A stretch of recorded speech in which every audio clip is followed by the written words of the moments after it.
Ray Smooth in the building. I know, dude. Woo! Cut off about 15 years off my face and head, man. Sweet mamacita. That Thanksgiving cut. I like it. How's the Thanksgiving, man? Hey, it was cool. I ain't gonna lie. This actually, if I'm not gonna lie to you, this was I had a Zoom interview cut. Oh, okay. And they were very specific about it. Like, it was too funny, too, because the way you see me now is how I did the Zoom interview. Yeah. And the lady's like, oh, my God, that is such a professional setup you got over there. You got the headphones and the mic. And I was like, oh, yeah, by the way, I do a weekly podcast on Saturdays, dude. Just drop that in on there. Yeah, exactly. Mac and Black, go ahead and check that out. Yes, ma'am. All right, cool. Well, I just want to get these reads out of the way. As you guys know, rmtalk.com. Again, Rolling Meadows Talk. It's a new local news and offer website for the northwest suburbs of Chicago. Local deals, events, business directory, and much more. We've talked about it before. It's RM as in Rolling Meadows Talk, TALK.com. We in Rolling Meadows at the Reps Place Sports Bar, so you guys are familiar with them. So just do us a huge favor, guys. Continue to support small businesses through the season here and beyond until we kind of get everybody on their feet. So continue to support local businesses and small businesses, and we talked about it briefly last week, but we do still have that holiday, get a gift and give a gift. So you would basically go to a Reps Place, go to the Reps Place in Rolling Meadows. They are offering gift cards, rewards for RM Talk visitors through the holiday. So you would go and purchase a gift card at Reps Place using the offer that we talked about at rmtalk.com. You'll receive an additional gift card for free. So a $25 gift card gets you $5 extra, a $50 gift card gets you $10 extra, and a $100 gift card gets you $25 extra, completely free. All you have to do is claim the offer. The coupon code will be emailed to you, and then you present the code at Reps Place when you purchase your gift card, and you'll get a bonus gift card in the amount that we talked about. So it's really cool for guys. Go and check it out. Again, Reps Place is 3200 Kirchhoff Road in Rolling Meadows, Illinois, 60008. You can give them a call at 224-347-2916. But again, guys, continue to support rmtalk.com. That's where you can go and redeem that code. And again, get a free gift card for giving a gift this season. So again, continue to support small businesses and rmtalk.com. What up, man? We've been getting cut short the last couple of weeks for technical issues, and the universe just doesn't want us to finish a show. So we're going to show the universe today, and we're going to do a full show. But we've a lot has happened. It feels like every time we come in here, it's like 3 or 4 different things happen, and like we can only get to a couple of them. But yeah, I don't know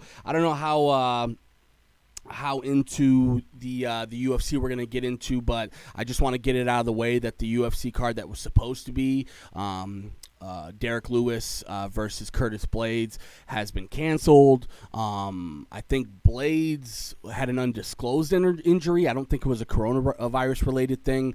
So again, the main event tonight is going to be Anthony Smith versus I don't even know the guy. Oh, Dwight Clark. Dwight Clark versus Anthony Smith. So a little bit less of a card. And then you and I had talked about, like, oh, my God, are they going to do a big card at the end of the year? They have decided that it will be the December 19th card, UFC Vegas. It's going to be headlined by Hamzat Chimaev and Leon Edwards. So, it's not the sexiest fight in the world. It's not going to be like it's not. I don't think anybody who doesn't watch the UFC is going to look at this card and be like, "Oh my God, this is a banger," But if you pay close attention, you got Jeff Neal versus Wonderboy Thompson, Marcin Tybura versus Greg Hardy. That should be a good fight. Greg Font versus Marlon Moraes. That's a good fight. Jose Aldo versus Marlon Vera. That's a good fight. You know, there's a couple undercard ones that will really kill you. And the one thing about this one is 2, 4, 6, 8, 10, 12, 14 fights on the card. So, you know, they're trying to stack the card up and get a ton of different guys on there. Bilal Muhammad versus Douglas Lima on there. So, yeah, that's the big, quote-unquote, big card that we were promised, Nick. I'm not sure if that's exactly what we were thinking. Yeah, this definitely isn't Lesnar versus Mir. Yeah. What else was on that card? Wasn't it Henderson was fighting, I think? And there was one more main event. If I'm not mistaken, if that's UFC 100 I'm thinking of, isn't that the fight where Henderson knocked Bismee's head way off? I was going to say that's the one where he knocked his eye out of his head. Yeah, like he knocked him out and then did a jump punch on him. And then, yeah exactly. Everyone's like, oh, my God, did you have to do that? And it's like, and yeah, I did. Like, yeah, because he's been talking smack through the Ultimate Fighter this entire time. So, yeah, I had to do it. And then there was another title fight in that one. Was it George St. Pierre versus Thiago Alves? Exactly. Yep. That's exactly what it was. Yep. Yeah, so it's not that 3-fight super card that we're used to at the end of the year, but it's going to have to work. But, again, I don't want to hear no heavyweight championship fights coming up unless the name Francis Ngannou is in it. If he's not in it, it's fake. Stipe is holding that belt hostage for some reason. I mean, I don't, you know, I know he beat DC and he feels good about that. And I think what he's holding, I don't think he wants Ngannou for the reasons that we know. Nobody wants Ngannou because they're scared of the dude. But also, you know, I don't think Stipe sees the paycheck that he wants out of that. I think he probably will hold out because, you know, John already relinquished the light heavyweight title. You know, there's no, let's say this, there's no fight for John at heavyweight other than Stipe right now. And if you're going to give Stipe to John, then what happens with Francis? You've been constantly, you know, shortchanging Francis. So I don't know. That's up in the air right now. All I know is the fight tonight was supposed to be sort of a big number 2 or number 1 contender fight. And we're not going to see that now with Curtis Blades and Derek Lewis. They're going to try and get that rescheduled as well. I know that Jack Hermanson versus someone was also canceled due to coronavirus. So coronavirus is still real out here because the NFL's seeing it right now, and the UFC is getting hit by it hard as well. Boy, I tell you what, bro, there may not be a single sport right now that got kicked in the nuts harder than the NFL with the Ravens and Steelers going down due to the COVID, because after watching the performances of Detroit and Dallas this past weekend, it's just like, dude, nothing against Detroit. Like, okay, so first off, I'm just going to go ahead and say this. Can we please stop with the whole, why does Detroit and Dallas on every Thursday for Thanksgiving? Because they are. Yeah. It's tradition. Yeah. There's no reason to change it. Everyone's like, oh, my God, these teams suck. But I find it kind of hilarious sometimes to watch the Lions, as bad as they are. And we all know how Dallas has become from America's team to America's ass in a matter of 3 years. And, dude, this team's garbage, bro. Yeah. You're going to sit here and tell me a Washington football team that has no last name legitimately and no offense scored 41 points on you? No offensive line. At the end of the day, no O-line. They have no quarterback. And it's nothing against Alex Smith, but they have no – there's no way a man who hasn't played in 2 years with a broken leg and Alex Smith came out there and looked like world beaters against Dallas on what's pretty much one of the biggest, most traditional games, which is Thanksgiving Day. It's a joke. And if Jerry Jones does not fire, and I thought this point was brought up really well with you know how Arizona fired Steve Wilkes after 1 year and then undid the Josh Rosen project in 1 year, and they just scrapped it and said, okay, we're going to start fresh. Yeah. So we're bringing Cliff Kingsbury. We have the number 1 overall pick. We bring in Kyler Murray. The rest is history. Right. Dallas needs to follow suit. Jerry Jones at some point has to relinquish his ego, which is easier said than done. Yeah. And this team needs to scrap Mike McCarthy, find you an actual coach, and then figure out what you're going to do from there. Are you going to pay Dak? Because Andy Dalton is not the answer. No. There's no way you could tell me a team with Amari Cooper, Michael Gallup, and CeeDee Lamb, which are 3 solid wide receivers in the NFL, even though Amari Cooper can be lazy from a time-to-time basis, is getting no catches. Like, I legit sat Michael Gallup this week as much as I've played both of them all year long. And this week I was like, do I have to bench Michael Gallup at this point? I did the same thing with CeeDee. The offense is garbage, dude. Yeah. And luckily I played Cooper and he had a big catch, but he did nothing after that. Right. So that's what I'm saying, dude. It's time. Like, Jerry Jones has to grow a set of balls, realize, okay, Mike McCarthy, this was a mistake. We need to find somebody, and we need to draft better. Yeah. And you and I talked about this briefly before we came on the air.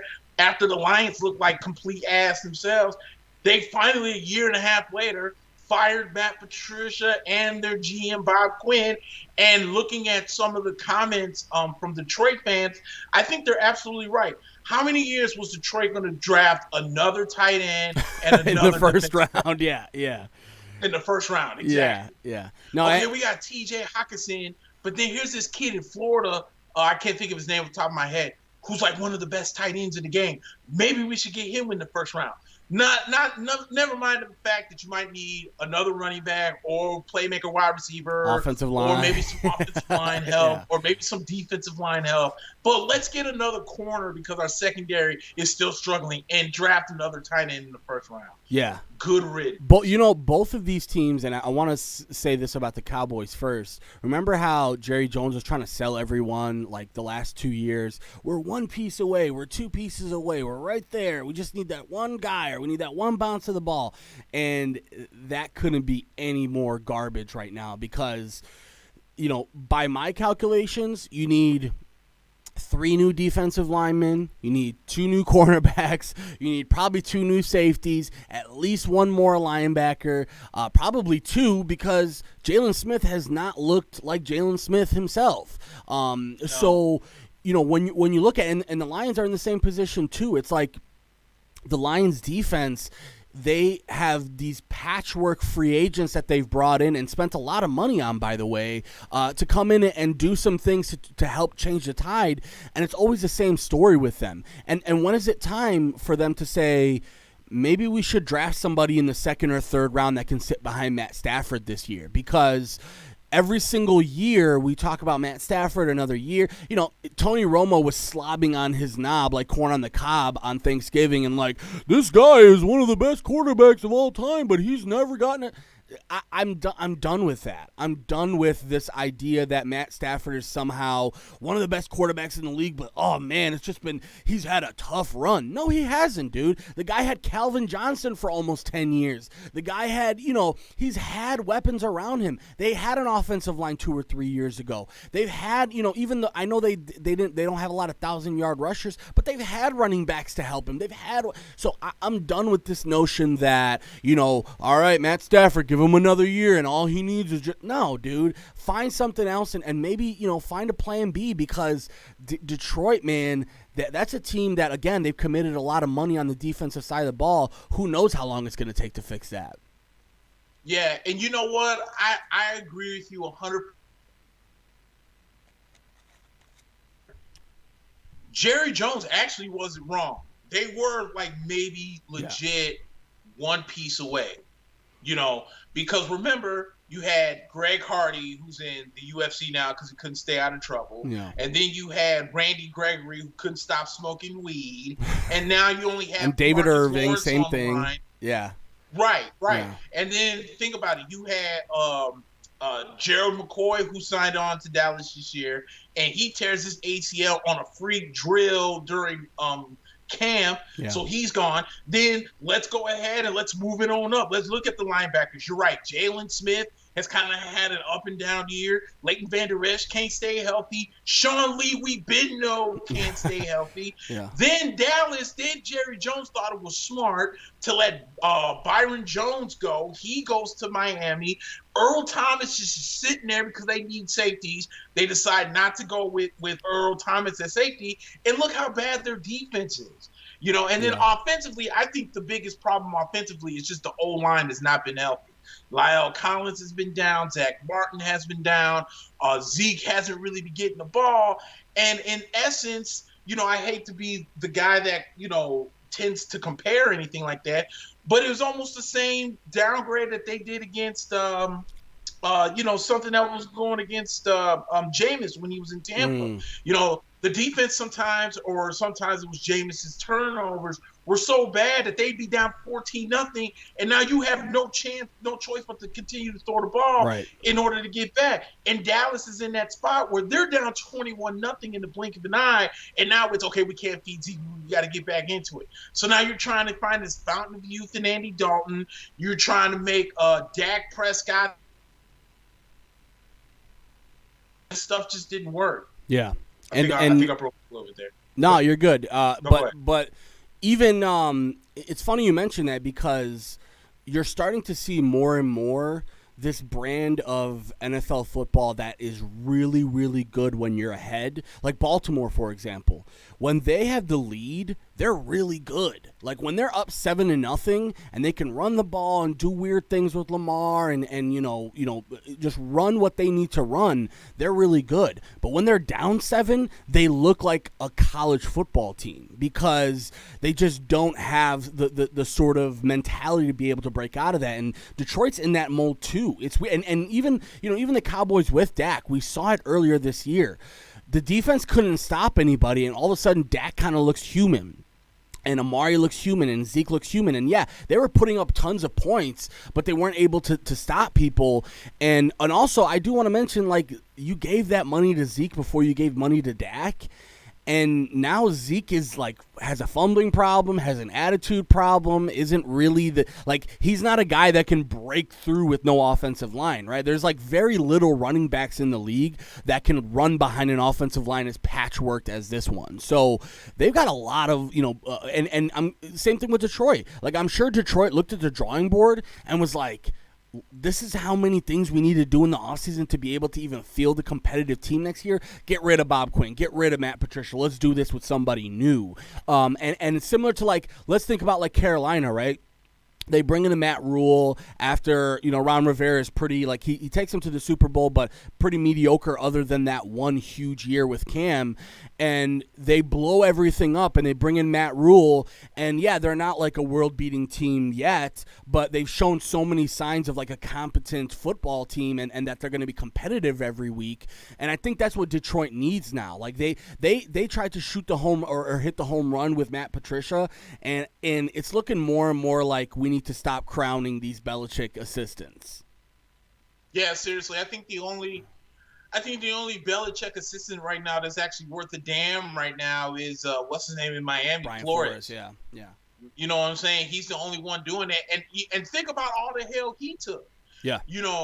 Trading. Miami's not that good. They're trying to tank for Tua, this, that, and everything else. How dare you trade Kenyon Drake? Remember that deal in Arizona? Yeah. How dare you trade? How dare you trade Minkah Fitzpatrick? He's a one of a lifetime Laremy Tunsil talent and all this other. Yeah. But he doesn't look that bad right now. I mean, he's sitting there with he's got the first round draft pick from Houston this year for Laremy Tunsil. So they have, and Houston flipping sucks. So they're going to have a top 10 pick out of that, plus their own. Tua's hurt, but they're playing so much better because whatever Brian Flores was selling, they're starting to buy. Yeah. And it's all starting to turn into wins. And so, we're going to see, obviously, it looks like that we're end up seeing Ryan Fitzpatrick this week because it looks like Tua's going to be out with the thumb injury. But I mean, he seems like Brian Flores seems to be the only competent out of the Bill Belichick tree. Everyone else has either fallen off the wayside or is hanging on for dear life or made their way back to New England. Yeah. Romeo Crennel's only hanging on for dear life in Houston. Josh McDaniels made his way back to New England. So, I mean, I'm with you on that. I think it's time to let's stop. Oh, he's a part of the Belichick tree. Right, yeah. Calm down. Remember when McDaniels let's give him 2 years. Remember when they gave him the offer in Indianapolis and then New England called him and was like, listen, dude, what are you going to do in Indianapolis? Just come back. And he's like, you know what? All right, I'll come back because the grass is not always greener on the other side, you know? Right. Exactly. And I guess, he figured, well, I already jagged in Denver. I'm just going to go ahead and just, you know what? I'm not even going to do it. I'll just stay as an offensive coordinator. And sometimes that's a smart move, dude. Like, not all coordinators are meant to be head coaches. Exactly, yeah. You know, we've seen plenty of coordinators that can't let go of the fact of being the coordinator. I think Dirk Cutter, that's what did him in Tampa.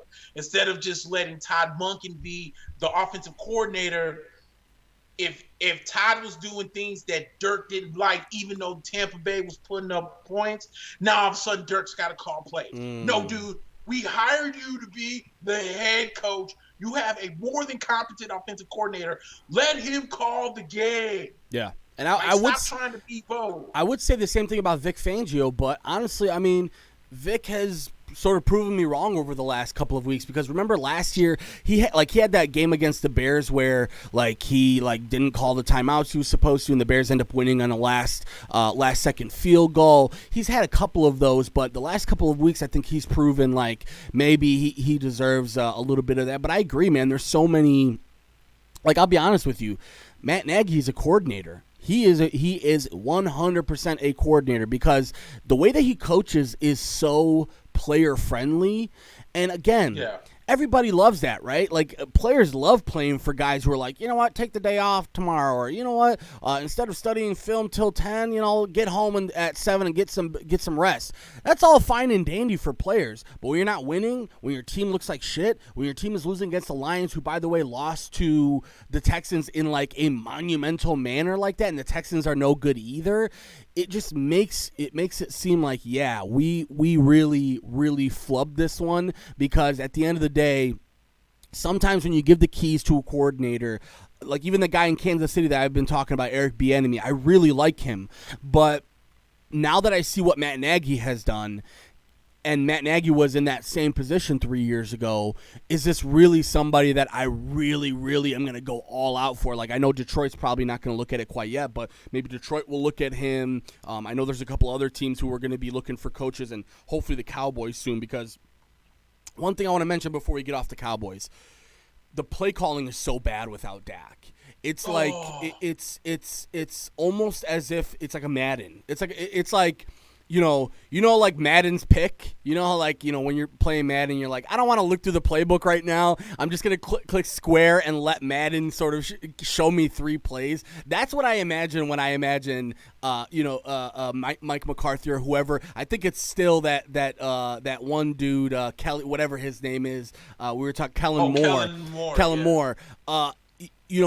When you've got when you got Zeke Elliott, and you know your quarterback is going to struggle because Andy Dalton is not a guy that's going to be like, you know, holding the torch for you very long, and you don't run the ball, and on top of not running the ball, you stop running the ball after you lose the lead, which chances are if you're Dallas, you're going to lose the lead in like a quarter, okay? So, you know, it's just – it goes to show that all these people who are like capping for Mike McCarthy, oh my God, he got a really bad Aaron Rodgers was so terrible to Mike McCarthy and he ran him out of town, and Mike McCarthy sat out a year because, you know, he was depressed and he couldn't take it, and now he finally got his dream job. And really what it came down to is, we've said it on the show before, Jerry wants somebody who's going to say yes.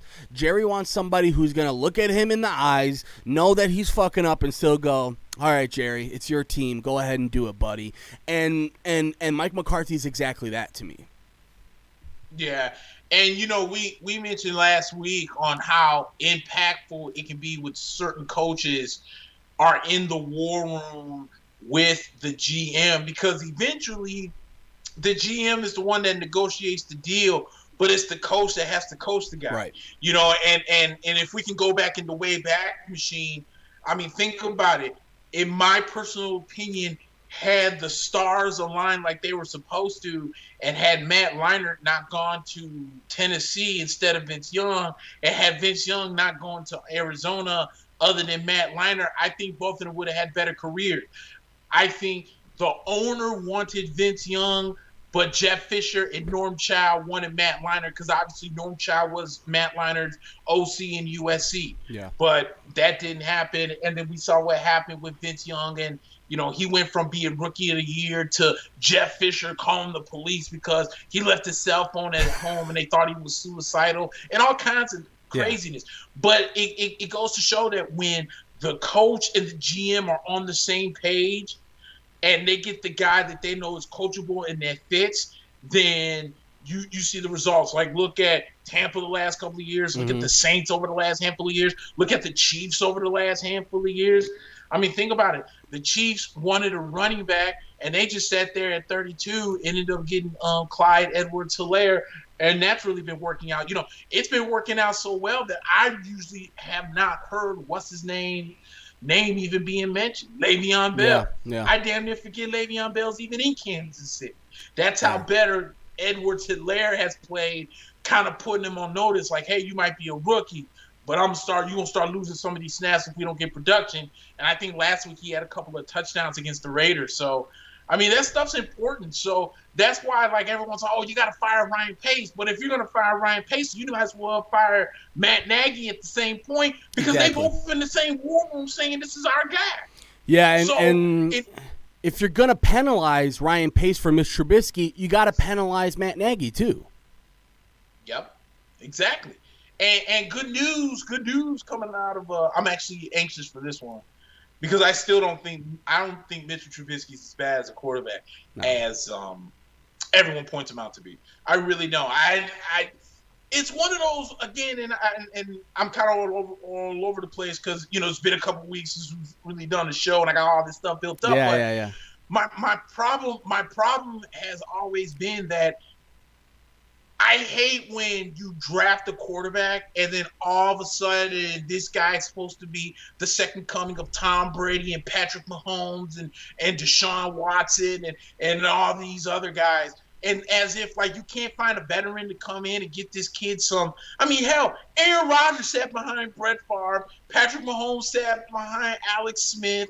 I mean, just Tom Brady sat behind Drew Bledsoe. I mean, these are just some notable names. So why would you go and you draft Mitchell, and then when the Bears go 12-4 in typical NFL fans fashion, well, it was the defense, it really wasn't Mitch. Yeah. That's the same BS I keep hearing every time I talk about the Bucs win the Super Bowl.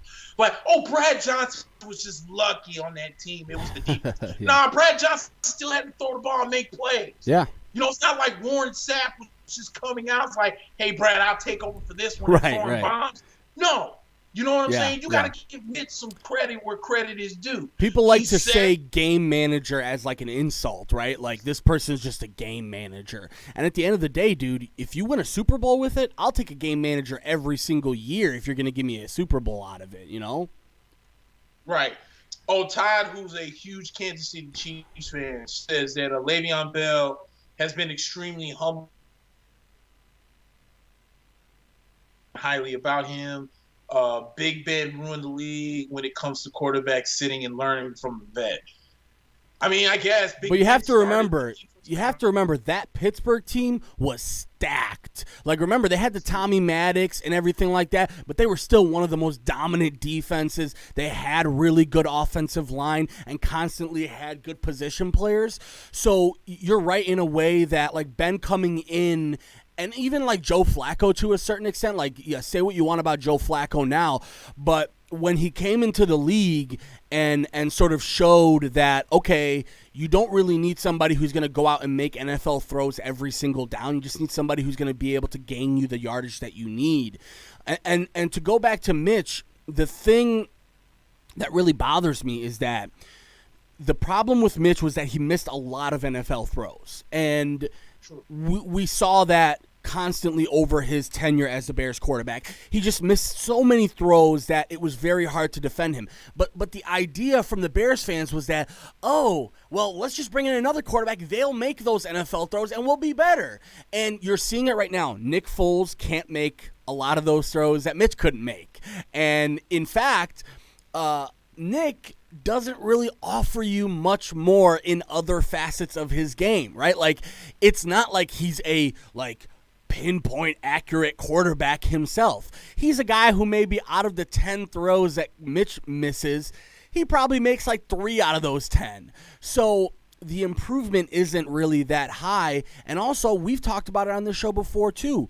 Mitch offers you so much with his legs that Nick Foles can never offer you. And maybe he couldn't even offer you when he first got into the league. Because Mitch is able to do stuff outside of the pocket that simply isn't possible. And when you have a patchwork offensive line like the Bears do, you need a guy like that. So, yeah, I think it's funny you mentioned Mitch because, like, what's going to happen this Sunday night if he comes out and throws 4 touchdowns and the Bears win and the Packers lose 2 in a row and the Bears are like right there in the thick of, like, I'll be honest with you, as a Bears fan right now, I'm not like, let's go out and win the Super Bowl this year. Like, I'm kind of thinking, you know what, it might be time to reevaluate things here because if we continue to be this like middling team, we're going to get a 15th overall pick maybe, and then we're going to have like nothing to show for it. Like, they're probably going to overdraft somebody. You're not going to be bad enough to get a really good quarterback. So at the end of the day, I think it's going to be a funny thing to see this Sunday night what happens with the Bears because right now they're saying they're putting in Mitch because Nick Foles is hurt. But if Nick Foles is healthy next week, but Mitch just threw you 4 touchdowns and got you a win, what do you do? You can't go back to Foles. Can't. I'm sorry. You just can't. I mean, no offense. Mitchell Trubisky, as Bears starter this year, is 3-0. Yep. And Nick Foles is, what, 2-5? Yeah, I think 3-5 or 2-5. And on top of that, I'll tell you this. If Mitchell Trubisky was in that game against New Orleans, the Bears win that game. Because Nick Foles took some about the worst sacks that I can ever see in my entire life. Yeah. And I'm thinking to myself, dude, why don't you just run the ball? Dude, you have 8 yards of free. You got 8 free yards. You need 6. Yeah. Run the goddamn ball. And what does he do? He sits there, he dodges one guy, and then gets hit by another and damn near fumbles the ball. Yeah. If that's Mitch, automatically he's already ready to run. That's a 10-yard gain on the 3rd and 6. Bears still have a first down, still able to try and at least kick the field goal and win the game. Yeah. And that's what Nick Foles doesn't give you. I've been saying this since day one. If you want to bring in Nick Foles just to be exactly what he was, which is a backup quarterback to Mitchell Trubisky, that's fine. But to come in and think that he's the savior of the Chicago Bears, fool's gold. Yeah. I've been saying it. What he did, he rolled the coattails of Carson Wentz the year they won the Super Bowl. Because I'll be on record of saying that had Carson Wentz not gotten hurt, I still think Philly could have won that Super Bowl. That's how hot they were before he went down with the leg injury. And that defense was going. Yes. Yeah. Yes. And Nick Foles rolled. I'm saying, dude, Bears fans, I understand it's frustrating and whatnot. And I've been down the road. I've been down that road before of having a franchise that feels like they can't get their starting quarterback right. But I'm telling you, Nick Foles is not the answer. I still think Mitch is the answer. Sometimes it takes guys a little bit longer than others. I mean, hell, for as great as Peyton Manning was, he didn't get to the playoffs till his 3rd or 4th year in the NFL. Yeah. So. And you want to know the funny thing? But I've never been a fan of Nick Foles, and I'm glad. It sucks to see that the Bears are faltering because of it, but at the same time, sometimes the best move to make is the one you don't need to. And I think they overreacted on it. You and I said it. Like, when they got him from Jacksonville, you and I said it. This is like a way for them to pressure Mitch into getting better, but is this guy the better quarterback? Probably not. And you want to know how bad the Bears are right now? Even if they get it right and Mitch is the guy, he's a free agent after this year. And if he wins you the Super Bowl, he's likely not to come back. So like, in the best case scenario, we've already ruined this season for each other because Matt Nagy and Ryan Pace are connected in a way that they both made the decision after last year to bring in Nick Foles. And by the way, they're paying him some pretty darn good money. I want to say something like this, like the second or third most highest paid person on the offense is Nick Foles, and he was sitting for 3 games. And you made a football decision based on a GM's mistake. So the GM made a mistake, and he brought in Nick Foles. You're paying him so much money. He's sitting behind this guy who's continuously missing throws. And in that Atlanta game, you bring him in, and oh my God, what a fairy tale. He comes in, he gets you the win. Oh my God, come back. And everybody's sort of going crazy for him.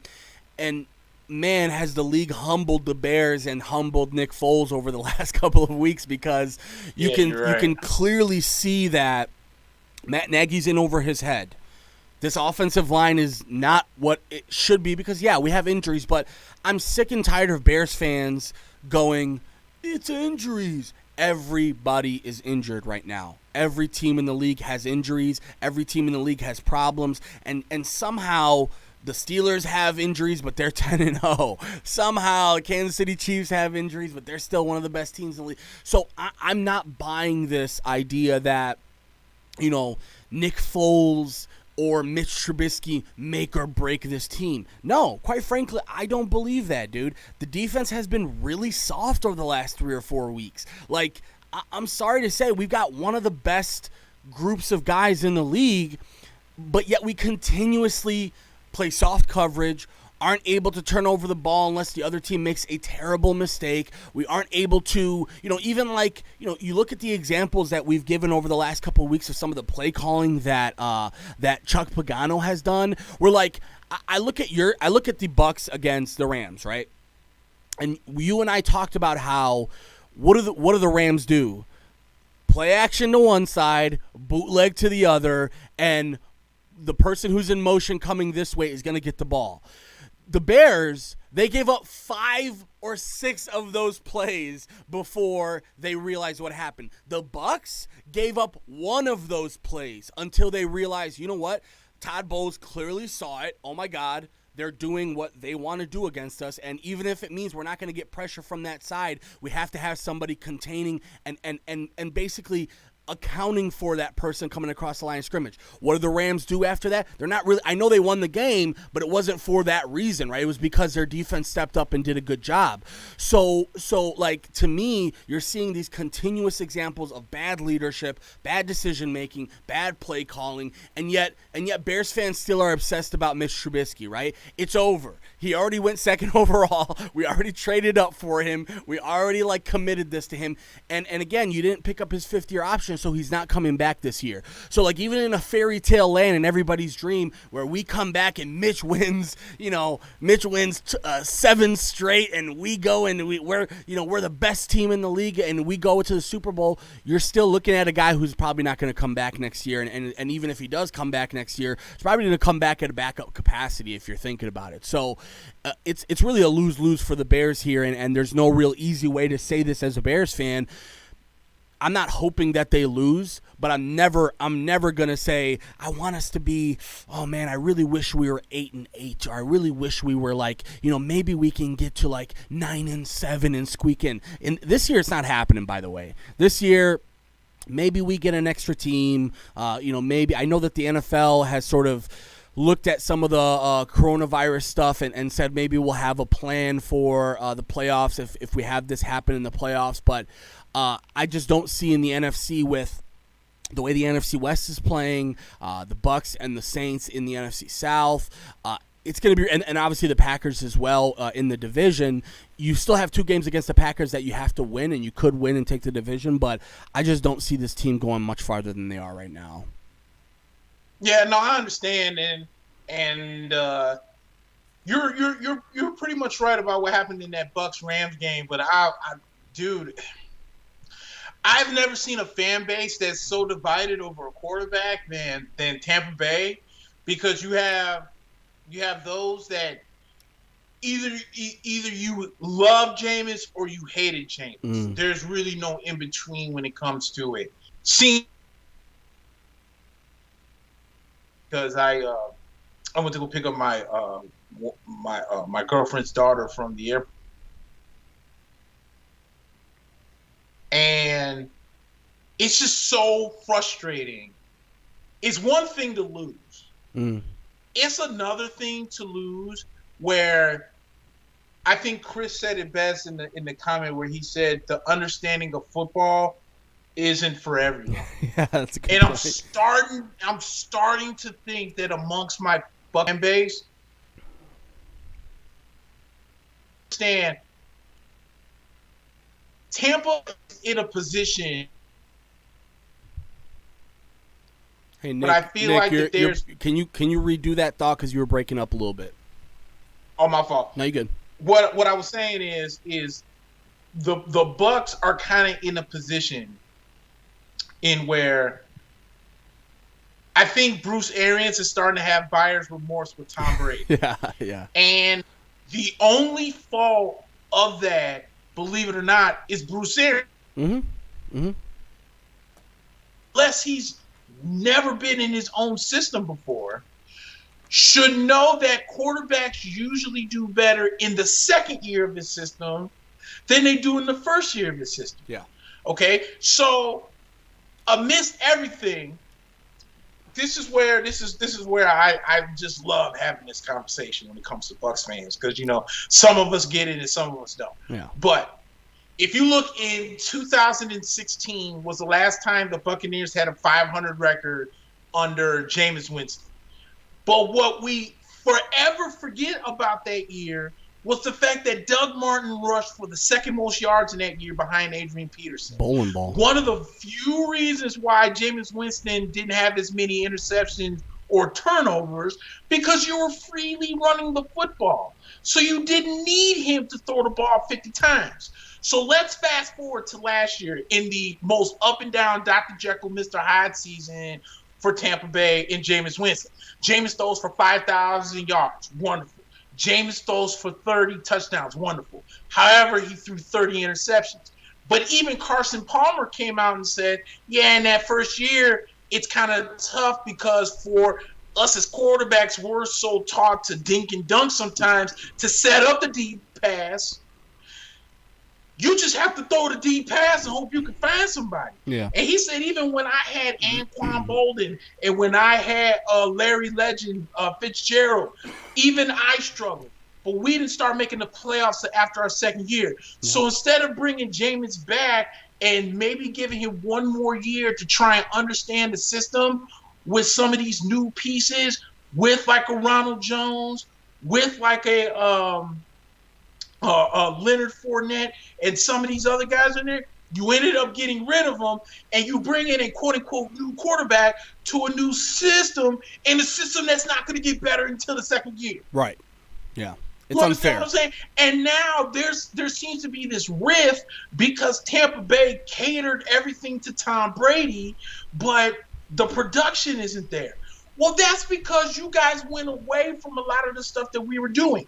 Just because you brought in Antonio Brown doesn't mean Scotty Miller shouldn't be getting reps. The best deep threat that Tampa Bay has in their offense is in Scotty Miller. Yeah. So why is he not on the field? That's a BA problem. That's a Byron Leftwich problem.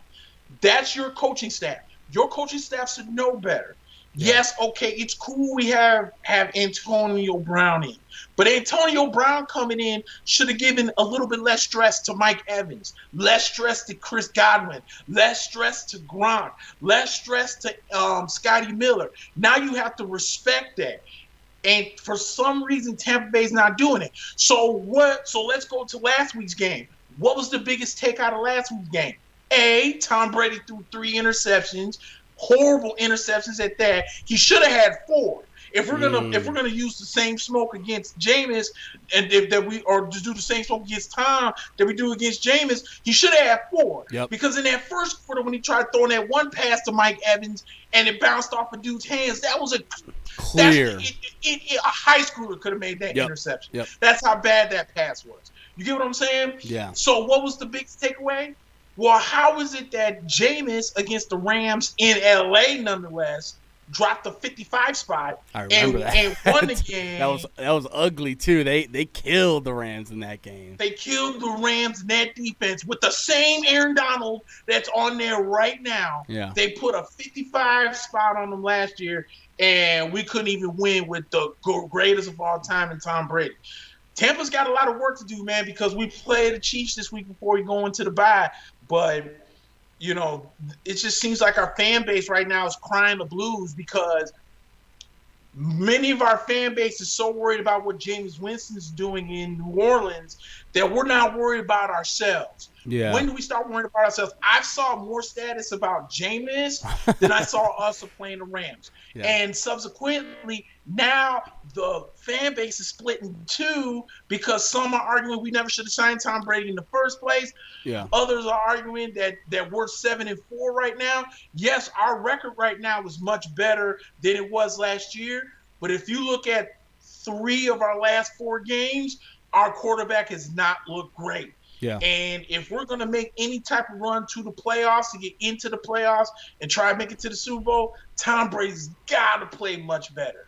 He's got to play much better. And we can't let Cooper Kupp have 14 catches for 200 yards so we figure out who's going to guard this idiot. Yeah. That's literally – it's funny you mentioned that. It's literally going to be my next thing because I was going to say if I'm a Bucs fan – I'm mad at my coaching staff right now. Like Todd Bowles, as much as he's done to improve the front 7 of this defense, why is it that you can every other team in the league that's faced the Rams so far this season, Cooper Kupp really I think he's had 2 big games the whole season.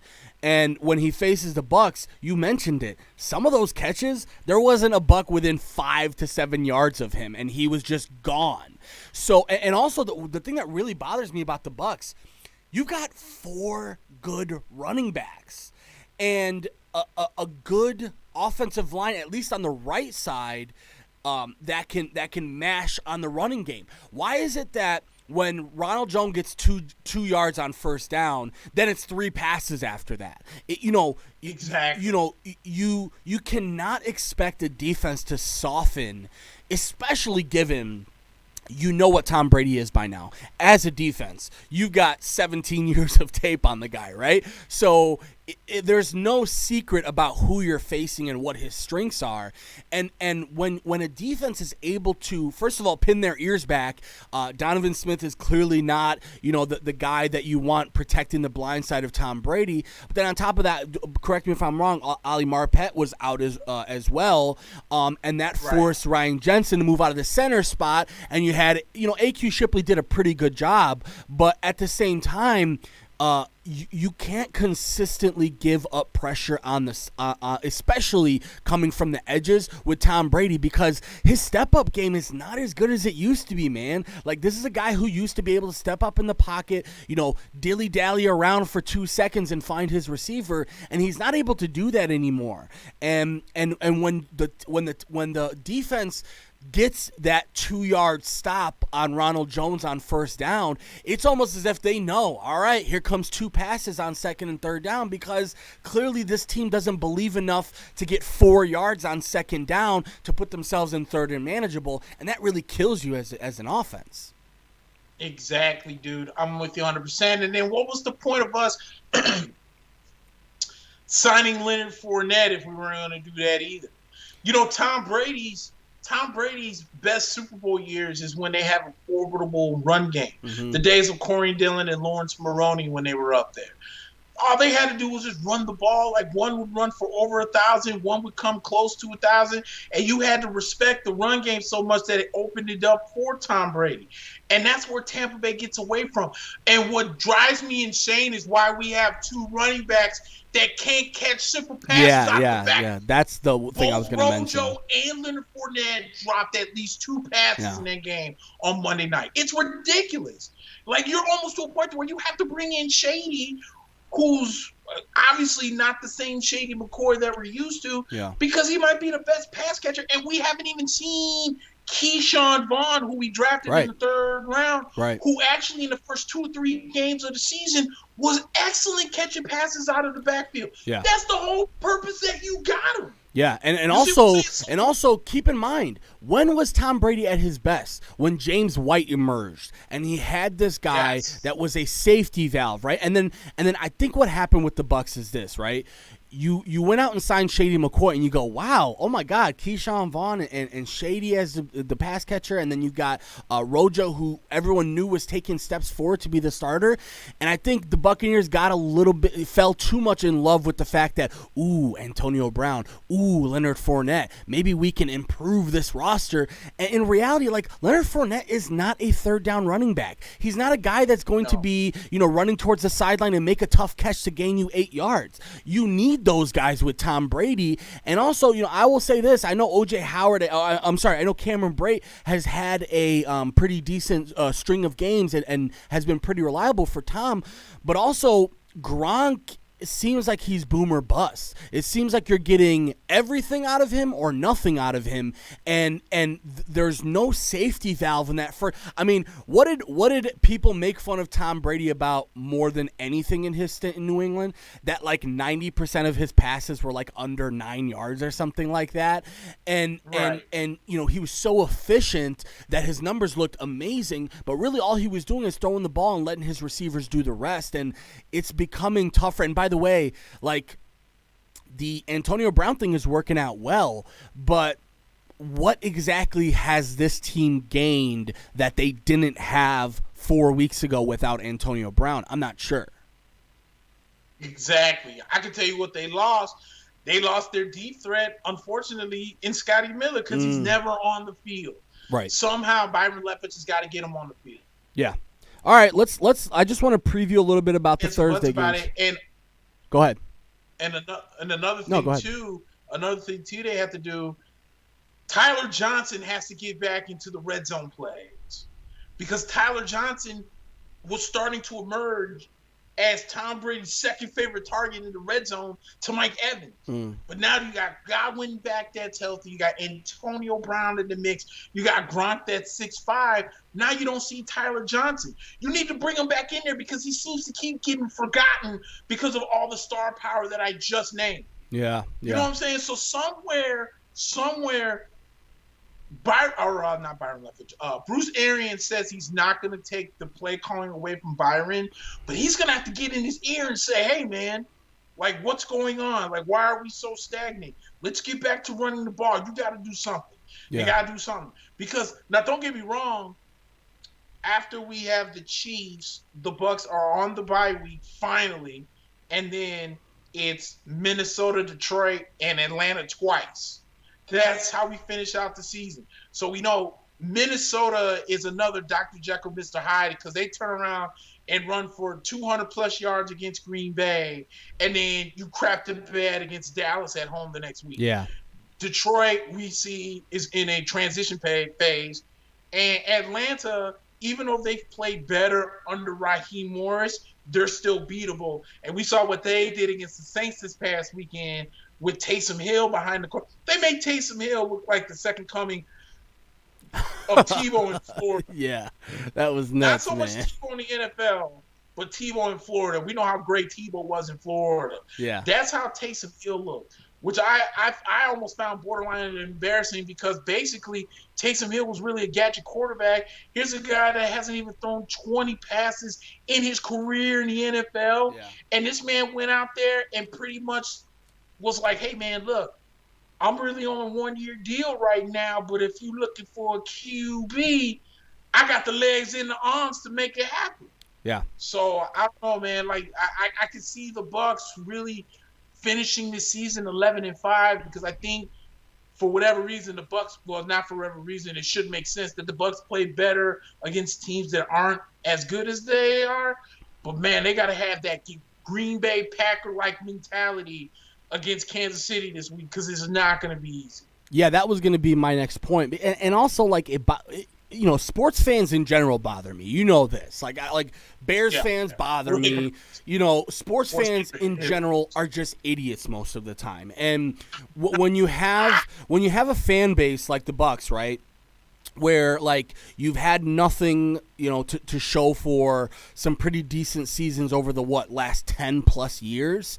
Right. You have to realize like this is a good team. The team that you have is really good, high potential, staying in there.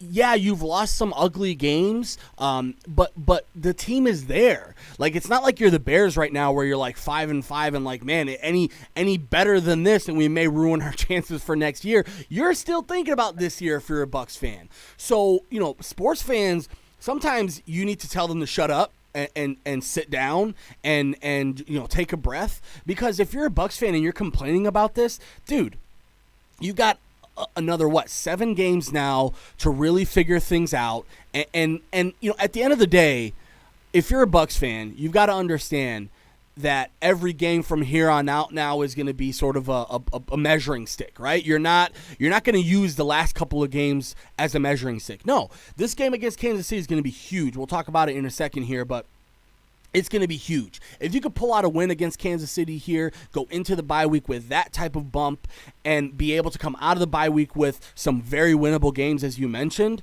your season is right back to where you thought it was in week 1, right? Even after a couple of tough losses against bad teams like the Bears, you got to figure out what you want to do. And I'm glad you mentioned the system stuff, because Tom came to Tampa Bay with the assumption that Bruce Arians was going to work everything around him. And Bruce, at the same time, wants to get catty and bitchy about what Tom Brady brings to the team. Like, the fact of the matter is, Bruce Arians, like, the fact that he's in the media right now, and I've read a couple of things this week where he was like, it's about the quarterback play, very clearly throwing somebody under the bus, and clearly it's your quarterback or your quarterback's coach or your offensive coordinator. Bruce Arians has to also realize, like, this dude, he sets the tone. We've talked about how undisciplined the Bucs can be at times. When you give up big plays, you can't just look at Todd Bowles and expect him to know what is coming and what he should be doing. You're the head coach, bro. You got to take the reins and go, put somebody on Cooper Kupp right now, because we've got 2 quarters left in this game to come back and win this thing. So, I don't want to say Bruce Arians needs to take more flack, because quite frankly, I think he's taking the appropriate amount of flack right now, because I think people are realizing this team is way too talented to be losing to the Bears on Thursday night, or to be, struggling for 2.5 quarters against the Rams. BA's got to figure something out, but also I'm glad you mentioned it. Like, Byron Leftwich, man, maybe it's time to think, like, maybe he's not a play caller. I'm not saying take the play calling duties away from him, but you're right. Like, get in his ear during the week and go, hey, I forgot which offensive coordinator said he did this, but it's blanking me, but I think he's still in the league. But he said on Wednesdays during prep days, he has a sequence of 20 plays that he already knows he's going to be running in the game in different sequences, and knowing that if this happens, I'm going to go to this play, and if this happens, I'm going to go to that play. And it seems like there's a lot of calling on the fly right now for the Bucs, and even like a lot of teams in the league. If you look at it, when we talked about bad play calling with the Cowboys, that's exactly what I'm talking about. This isn't a team that came in with a game plan and said, this is what we're going to do in quarter 1. This is what we're going to do in quarter 2. Once we get the lead, we're going to do this. If we go down, we're going to do this. Like, you've got to have those scenarios in your head as an offensive play caller, because if you don't, you're going to look like, all right, let's run up the gut on first down. Oh, we only got 2 yards. All right, let's go deep on second and third down. That's not how it should be for an NFL offense. Exactly. I agree with you 100%, dude. And so, but since we're pretty much football heavy on this show, because we don't even know if an NHL season's even going to happen. They still haven't talked about it. Yeah. And then I saw on, I think I saw it on Yahoo Sports, where someone was talking about they're trying to do an all-Canadian conference. Yeah, Canada is really, they're scared about the Americans coming in. Like, that's what it comes down to. As they should be. As they should be. And if you look at what the Raptors did, the Raptors were like, Toronto told the Raptors, hey, you're going to have to play in America this year. I'm sorry. We're not going to be constantly bringing in a batch of 50 to 70 Americans to come and infect our whole country again. So the Raptors are going to play in Tampa this year. Clearly right now the NHL is in the same mindset because it's even more. It's even more so. It's not like the NBA where only one team is in Canada. You got a group of teams in Canada where you're going to have 5 to 7 teams coming in and out every single week. That's not going to work. And I would imagine, I don't know why, but I don't know if it costs them too much money, but I don't know why they haven't just already decided to do another bubble. Like, just go for the bubble again. I thought the same thing. Like I mean, it worked so well last year. Why not just do it again? I understand, certain states want to try and have, a few fans here and there and this and that and everything else. But I feel like there's a lot of excitement in this hockey season that's kind of going on in where, you gotta have a season going. And, I have a friend who's a Blackhawks fan, and he was like, he said something of, I miss paying $15 for beer, because Lord knows that's what it costs for beer at the United Center. Yeah.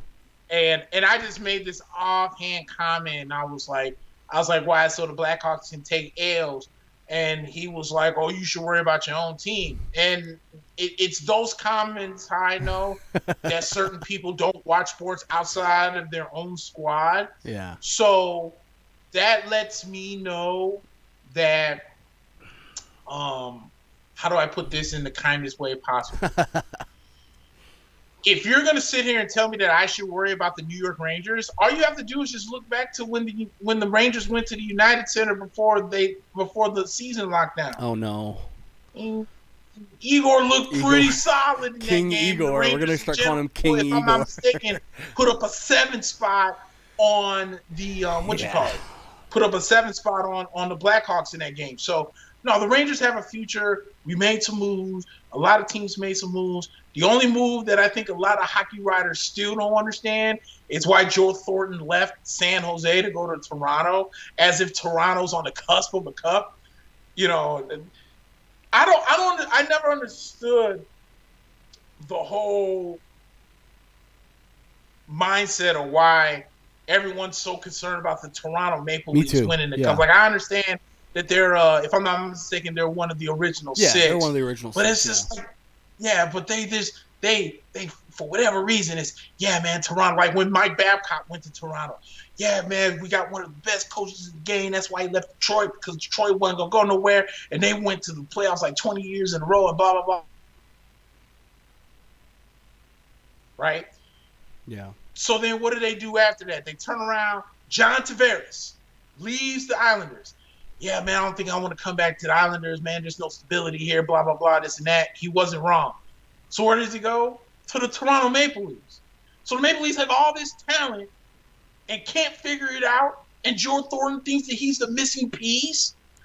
Yeah, dude, you're better off just retiring or going back to Boston. There's got to be some sort of allure that you and I don't understand for free agents to want to go to Toronto, because I want to think of it as like maybe in the way that like NBA players used to look at like the Knicks or stuff like that, of like the Mecca and like, oh my God, but there's something that you and I are missing here, because I don't quite understand why teams or why free agents rather look at other teams with better cores. Like, if you're looking at a team like Carolina, or you're looking at a team like Vegas, or you're looking at a team like even the Rangers, or plenty of other teams right now that are Nashville, up and coming, gonna be there for a long time, and yet you're like, but I want to be able to put on the Leafs jersey. Like, I just don't understand that. But let me say this too, dude. Like, I think it's amazing, Vegas hasn't been in the league now 4 years, maybe 4 years, yeah, 4 or 5 years. This will be their like 4th, that. I believe. Yeah, they're always in the mix, bro. Always. That's how great that franchise has been run for an expansion team. They're always in the mix. And I don't know when. Every time you talk about one of the best teams in the West, Vegas's name's always coming up. When is Seattle coming? I know they have a name. Year, I know they have a name like the Kraken, right, or Seattle Kraken or something like that. The Seattle Kraken. Yeah. I'm telling you, watch out for that too, because for some reason, first of all, the expansion draft. When we think of the expansion draft in the NBA, you're like, all right, give them all your top, bottom 3 people on the roster and let them suck for 5 years. But the NHL has said, hey. Like the Vegas Golden Knights got a gift with the expansion draft, because look at all the players they got out of the expansion draft that are still there, that are still key players, and all they had to do was make a couple moves here and there, and now they're set for the next 3 or 4 years. Watch out for Seattle in that same way. I'm with you on that, because I don't think the NHL really does an expansion draft where it's like the bottom 3 guys and then you put them in there for a draft. I think there's certain guys that are protected from it and certain guys that aren't, and certain guys that aren't, like a Marc-Andre Fleury, for instance, who still had a little bit of, still had a little bit left in the tank, has really been a godsend for Vegas. Now, they've pretty much moved on from Marc-Andre. They're riding with Robert Leonard right now, but But if you think about it too, that's how you know. Say it again. No, I was gonna say, if you think about it too, like Marc-Andre Fleury was going to be good for them, but it was like a salary-related thing. And same thing with the Blackhawks. I think they could have protected Trevor Van Riemsdyk, but they were going to have to pay him like $3 or $4 million above the expectation. So like in the NBA, they don't care about salary. They're like, dude, we're going to keep this guy because we know he's going to be here and he's going to be a contributor for us. But in the NHL, you're not protecting some players because you're like, man, we have a tight budget right now, and if we bring back this guy, we might not be able to bring back or make some of the moves that we want to make. So that's another huge thing, is like the Kraken or whoever the next expansion teams are, they're going to have a lot of guys to choose from where you're like, whoa, that person is available, and it's only because they're too expensive for the team they're with right now. Yep. And speaking of the NBA, real quick too, while we were gone, we saw Gordon Hayward sign. But I think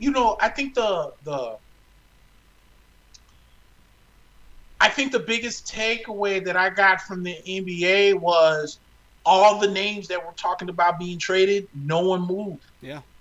Nobody moved. All the talk about John Wall, was he going to be on that trade bubble? And he came out and said he didn't want to leave Washington.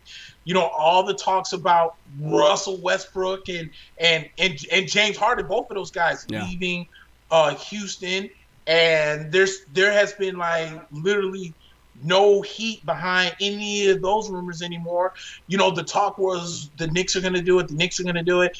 They decided not to. They decided to stand pat. So I think, they've been making little one-way deals here and there. They signed Austin Rivers the other day. Today they signed Michael Kidd Gilchrist, basically for his defense. Yeah. So, this team is still full of kids and whatnot, but a lot of these kids are now 1 year better. And as we mentioned last week, Obi's 22, so he's just rookie by definition as far as we're concerned. Yeah. But Atlanta, man, what did Atlanta? I mean, Atlanta went out and got everyone they wanted. They did. They went out and they got Rondo. After Bojan Bogdanovic decided to spurn Milwaukee, he ends up going to Atlanta on a signing trade for them. And they got a couple of other real nice pieces, too. Remember, Atlanta they were a team where they had the pieces. They just couldn't get the wins. Yeah. Now I feel like they got the pieces, and they're going to be able to now get those wins. They got Gallinari, too. That's who they got, Gallinari as well. Daniel Gallinari as well. Right. Yeah. So they got some veteran guys down there to kind of work with some of the kids, but the kids that they got are real good, between guys like John Collins, Trey Wayne, I keep saying Trey Wayans. Trey Young. Yeah. Thank you. I don't know why I keep thinking of the cornerback. Minnesota quarterback, but I'm talking about Trey Young, and it's just so Atlanta's a good team to watch this year. That's why I was always saying, like, everyone wants to keep going to the West where LeBron is at. Bring your dumb ass to the East where the competition might be a little bit better. Yeah. Like, what's the point? And you want to know how I know Giannis is out of Milwaukee? because he gave them one name this offseason. Bogdanovich. He said, go out and get that. And I know you said he spurned the Bucks. It turns out the Bucks messed this one up. They did not follow the right protocol in order to make the trade go through. And next thing you know, the Kings were like, hey, nothing was agreed to on this part. And it was really all in Milwaukee's fault.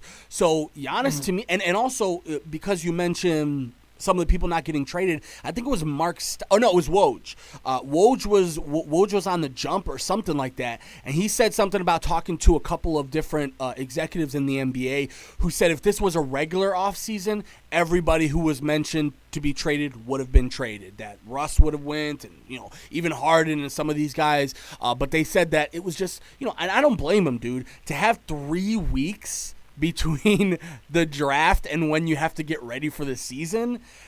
That's just it's not feasible. And on top of it, like the Knicks, for example, right? You were gonna have to take on, if you wanted to sign or if you wanted to trade for John Wall or Russell Westbrook, you were going to have to take on $40+ million a year, which, I know a lot of people tell me, well, in another 2 or 3 years, that's going to be the average. But still, this year, $41 million, I believe, for Russ. Goes up to 46 in the next 2 years.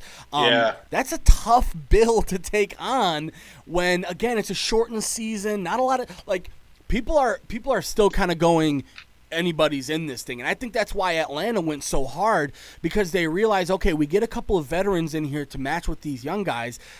Milwaukee is not looking like the greatest destination anymore. Miami is like, okay, we'll give Miami the credit and where credit's due for what they did, but are they a team that everybody in the East is scared about right now? I don't think so.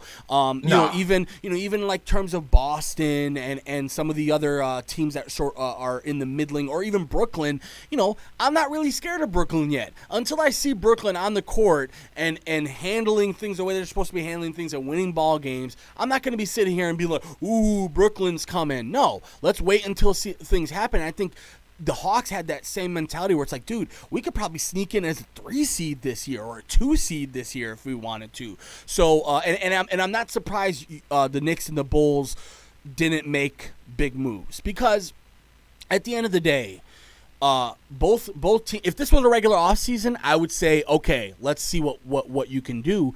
But you don't cripple yourselves for the next 2 or 3 years to try and go all in this year. Like, even like LeBron and some of these other superstars in the league are starting to say, yeah, it's going to be a weird one this year. Opening day is going to be end of December. You're still going to have like this kind of weirdness in the schedule. And look at what the Lakers did. The Lakers, they went the opposite way. Instead of doing continuity and bringing back guys like McGee and bringing back Dwight Howard and bringing back Rajon Rondo and Danny Green and all these guys, really all they brought back was KCP, and they went out and brought Schroeder in. We talked about the addition. Marc Gasol actually signed this week, which we didn't see last week. So if you're a team like the Lakers, you go all in, right? Because you're expected to be a repeat team. You're expected to be there anyways. But like a team like the Bulls or a team like the Knicks, or even to a certain extent when you look at like Milwaukee, if you're in the offices of Milwaukee, you're like, dude, this guy Giannis is leaving. Like, he's leaving soon. Like, we're not going to be able to bring him back here. Like, what are we going to do? Sell the farm to try and keep him here and hope for a miracle season where he comes back? To me, Giannis is as good as gone. Yeah, I'm with you on that. And another thing too is I feel as if I think a lot of the NBA executives might have the mindset that you just brought up, especially if you're in the East. Because why else would Michael Jordan play Gordon Howard $120 million over 4 years? Right. Yeah. Only because the East is wide open for, like you said, Milwaukee. As far as and I agree with you. I think Giannis is gone, but not only so much do I think that Giannis is gone, I also believe that I've been seeing rumors where the reason why AD hasn't signed his contract yet with the Lakers, with LA, is because he's trying to keep an eye on the Giannis situation to where he doesn't sign as much money so they can bring in a Giannis to Los Angeles. Wow. Which would be one of the most insane front courts all on the same court. Wow. That's going to be insanity. Yeah. But then, so if that's the case, can Miami repeat the same magic that they had last year? Like you said, Brooklyn.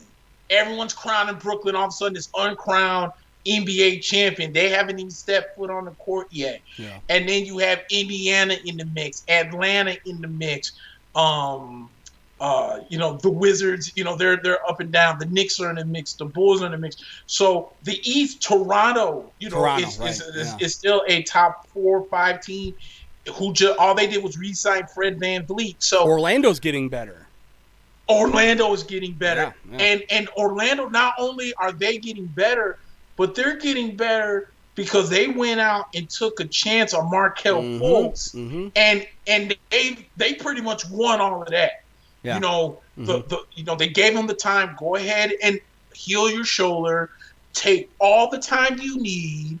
You don't need to rush back. It's not like where it was in Philadelphia where they were on the cusp of potentially making it to the NBA Finals, and where Markelle Fultz was the best player coming out of that draft, but then the shoulder injury kind of took him a couple steps back.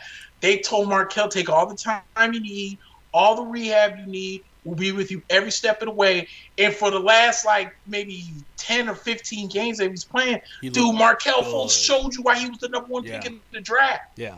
He was out there killing it. So I think the East is just wide open, and I think that's why Michael Jordan can say, okay, look, we'll go ahead and draft LaMelo Ball. I'll deal with LeVar and his nonsense, but we still need to improve. So here's $30 million a year we can give to Gordon Hayward.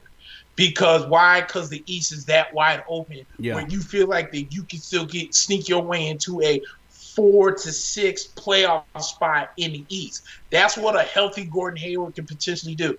I just don't think Gordon Hayward was a fit in Boston in the first place. Right. The only reason why he went over there is because Brad Stevens was his coach at Butler. Yeah. That's all that was. You already had Jaylen Brown. You're not trading him. You already had Jason Tatum. You just extended him. And then did you see this where they were saying that supposedly, what's his name? Danny Ainge was actually talking about trying to trade Kemba for a top 5 draft pick. They almost gave up on Kemba Walker. Yeah. I mean, you know what I'm saying? At the end of the day, Boston is the original OKC, right? OKC collecting 17 draft picks and, trying to get flexibility for the future. And people forget that Boston is still seeing the fruits of the labor of the Brooklyn trade with KG and Paul Pierce. So Boston is kind of playing with house money in that way, where they're like, you know what? Maybe we can give up Kemba. We let go of his contract. We get a younger player. Maybe we can go out and sign somebody. But, Danny Ainge has to in a similar way, Philadelphia is sort of in that same mold right now where they're like, they brought in the new coach and they want to kind of switch things up. They don't want to play that under 7-second basketball anymore. They want to get more people for Joel Embiid and again, Ben Simmons was in the conversation. He was going to be the centerpiece of any trade that you got James Harden in or anybody in. So, if you look at it right now, the NBA has slowly become, how many pieces do you have on your team?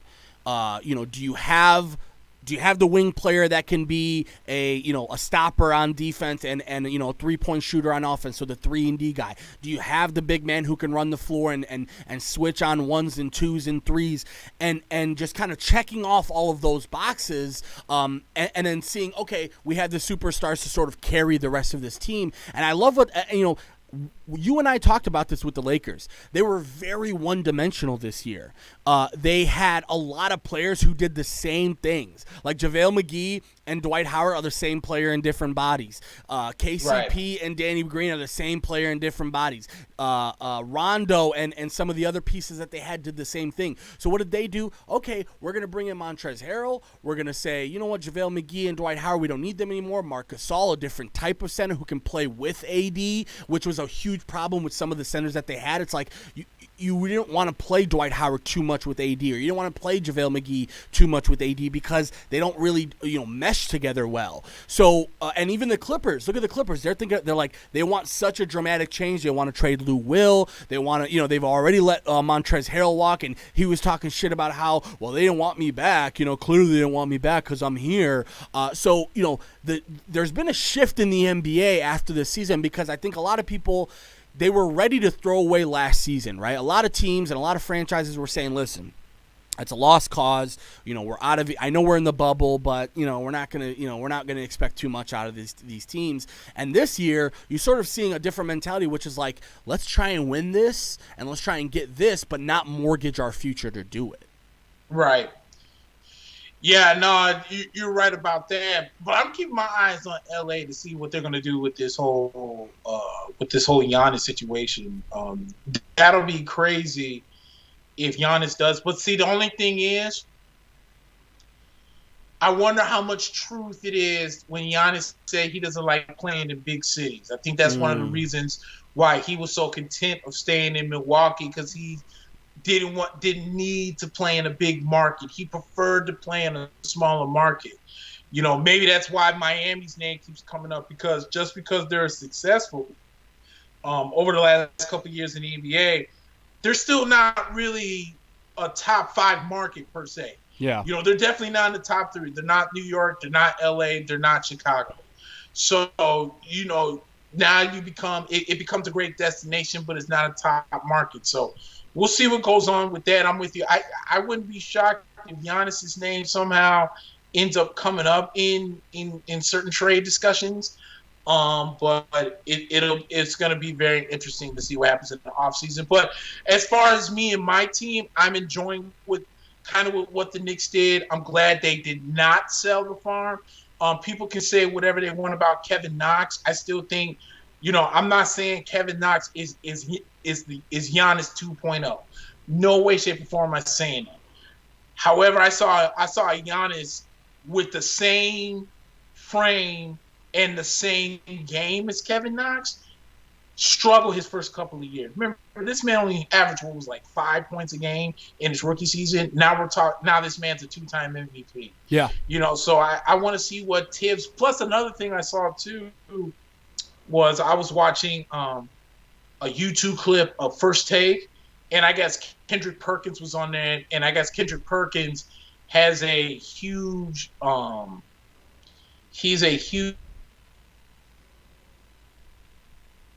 Thibodeau.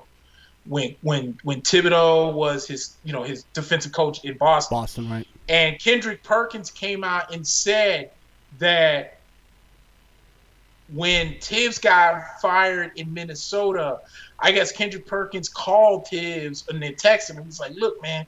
He's like, man, you got to be easy with these cats in practice. Like, you can't be riding these young kids so hard. Yeah. You got to give them some time to breathe and whatnot. And he said that what's his name was very responsive to the criticism. And I guess, he's ready for a second chance. Yeah. So I'm anxious to see what the new Tibbs does with these young kids with the sprinkle of veterans in there. But I like what the Knicks did draft-wise by getting – and my apologies to everybody, because I kept claiming that the Knicks traded for David Otaru, the center out of Minnesota. They actually drafted him and traded him, I think, to Minnesota. And I forget what they got out of it.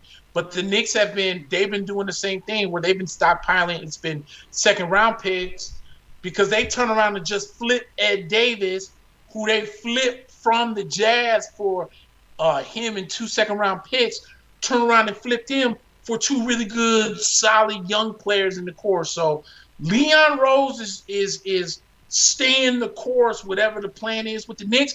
All the Knicks have to do at this point is win. If you can win games and at least make a push to the playoffs, if not somehow just get that 7 or 8 spot in the playoffs and be competitive, then you're going to start getting your sexy back. Yeah. And all that BS that Kevin Durant and Kyrie were trying to spend time on, oh, Brooklyn's the new New York, the Knicks, they're old school, they're this and that. all that to be thrown out the window, because nothing would make me smile more than see a team knock the Brooklyn Nets dead out of the pool so I can see the dumbass faces of both Kyrie and Kevin Durant. I'm not saying the Knicks have to do it. I just say it wants to be done.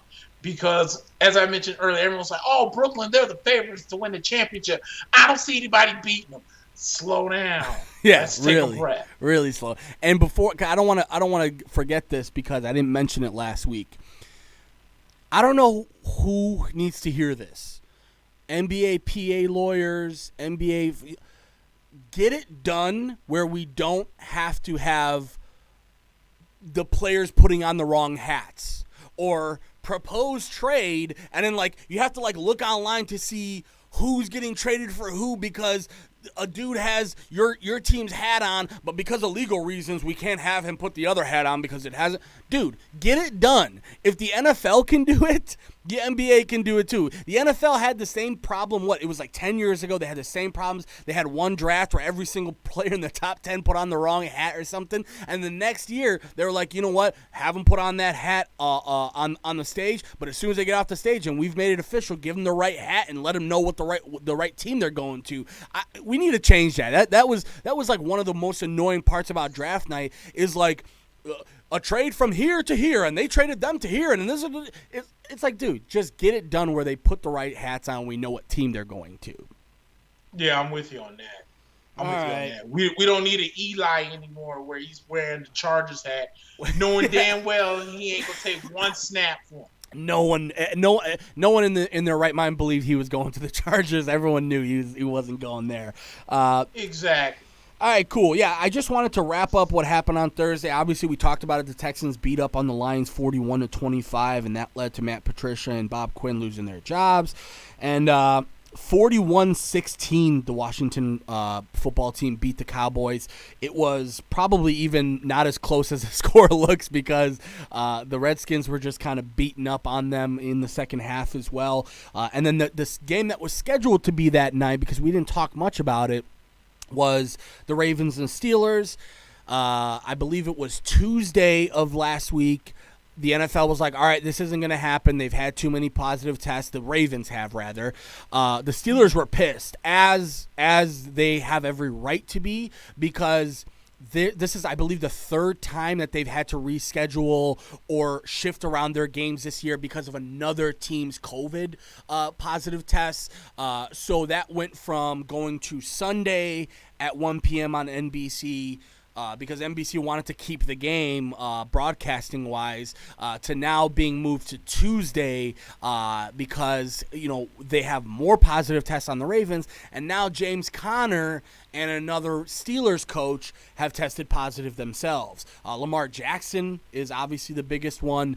He was tested positive and likely, they were saying he was likely to miss 2 weeks, but they decided to move next week's game that was supposed to be on Thursday night, move that to Sunday night, or Sunday, I believe, and now they're saying that there's a chance that Lamar can play next week, but he's certainly out this week. That's a huge blow for the Ravens, and honestly, if I'm the Steelers, I'm like, all right, I'm not as mad as everything right now because, I think the Steelers were coming off in a way that were like, the Ravens were doing this to fuck with us, but I don't believe that. I think everyone right now, they're trying to play it safe with everything what's going on with COVID, and with the protocols being what they are, first of all, I think the NFL has done a pretty darn good job of reshifting things around and making sure, there's no canceled games. I mean, we haven't seen one canceled game yet, which is a really huge thing. But, you're going to have to look at it at the end of the season because now we talked about it earlier in the show, they're starting to look at what they're going to do if that happens during the playoffs. Let's say, for example, you got a Steelers and Ravens game in the playoffs, and then, boom, you have 5 positive tests. What are you going to do then? You can't reschedule for next week. You can't delay the game any further than it's going to be delayed. I'm interested to see what they do protocol-wise, but clearly the Ravens and Steelers game was not going to be able to happen on Thursday night. Right.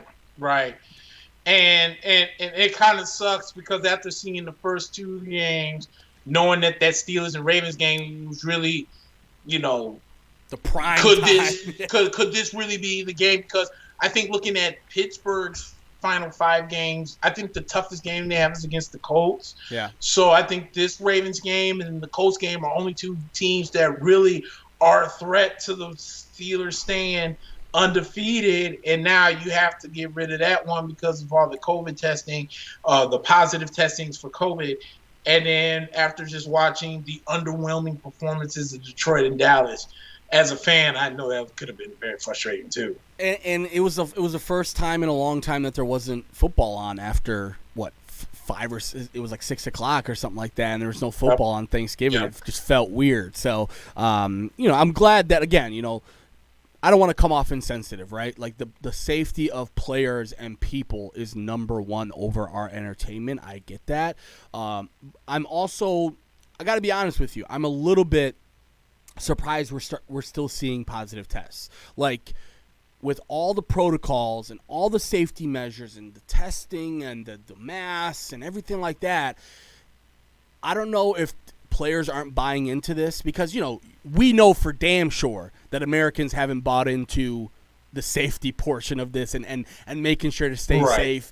And it seems like right now some players are not taking this seriously enough because if you look at the protocol that the NFL put in place, it's pretty rigid, dude. Like they're not allowed to do a lot of the things they were allowed to do, not allowed to be outside the facility on certain times, contact tracing for most of the players as well. So I don't know what's going on. Is that, again, I would rather players be safe and not have to deal with these illnesses or any sort of virus or anything like that. And I'm hoping that this is the last sort of hitch of this because, by the way, I mean, I hate to get too political, but like winter is not a good time for this COVID stuff. Like that's where, COVID is going to be running its course on our country, and it just so happens we're sort of not even in the thick of winter quite yet. So I don't know what's going to happen in January and February when apparently we're supposed to be getting some pretty snowy days in January and February because of the lack thereof here this year.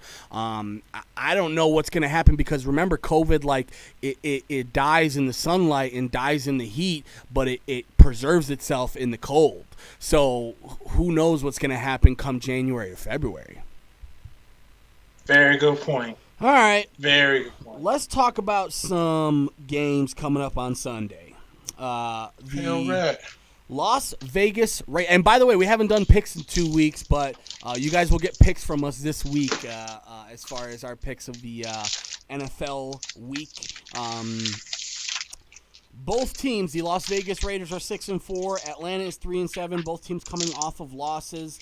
The Raiders, I don't know if you want to say you should be happy about the way you played against the Chiefs, but certainly I wouldn't be too mad about that loss to the Chiefs if I'm the Raiders. Like, you did everything you needed to do to win the game, and you gave the ball back to Jesus, and Jesus walked on water and scored a touchdown, and you couldn't do anything about that. So if I'm the Raiders, I'm not too mad. But again, 6-4 puts them back, and that's the real big problem is the AFC playoff picture. It's going to look pretty tight with Baltimore, the Browns in the mix of things. I don't think the AFC South is in, or MC North rather, is in the cards right now for either one of those teams. So both of those teams have to hope for wild card spots. And there's some more AFC teams. So the Raiders are in a tough spot here. They will be going to Atlanta, and their 3-point favorites on the road here are the Raiders. There's not a lot. I mean, as far as injuries are concerned, both teams seem to be getting back. I mean, Julio Jones, you can just go ahead and put his name on the permanent marker on the injury report. He's going to be on the injury report every single week. Every week, dude. But yeah, what do you think about this game overall? It's going to be in Atlanta and Oakland. Las Vegas is a 3-point favorite. Yeah, I like the Raiders in this, minus the 3. Las Vegas is definitely one of the more improved teams in the NFL. Yeah. They played much better at this year compared to where they were maybe last year. But again, they got rid of a lot of all the riffraff. Yep. And now you got guys that are buying into the John Gruden system.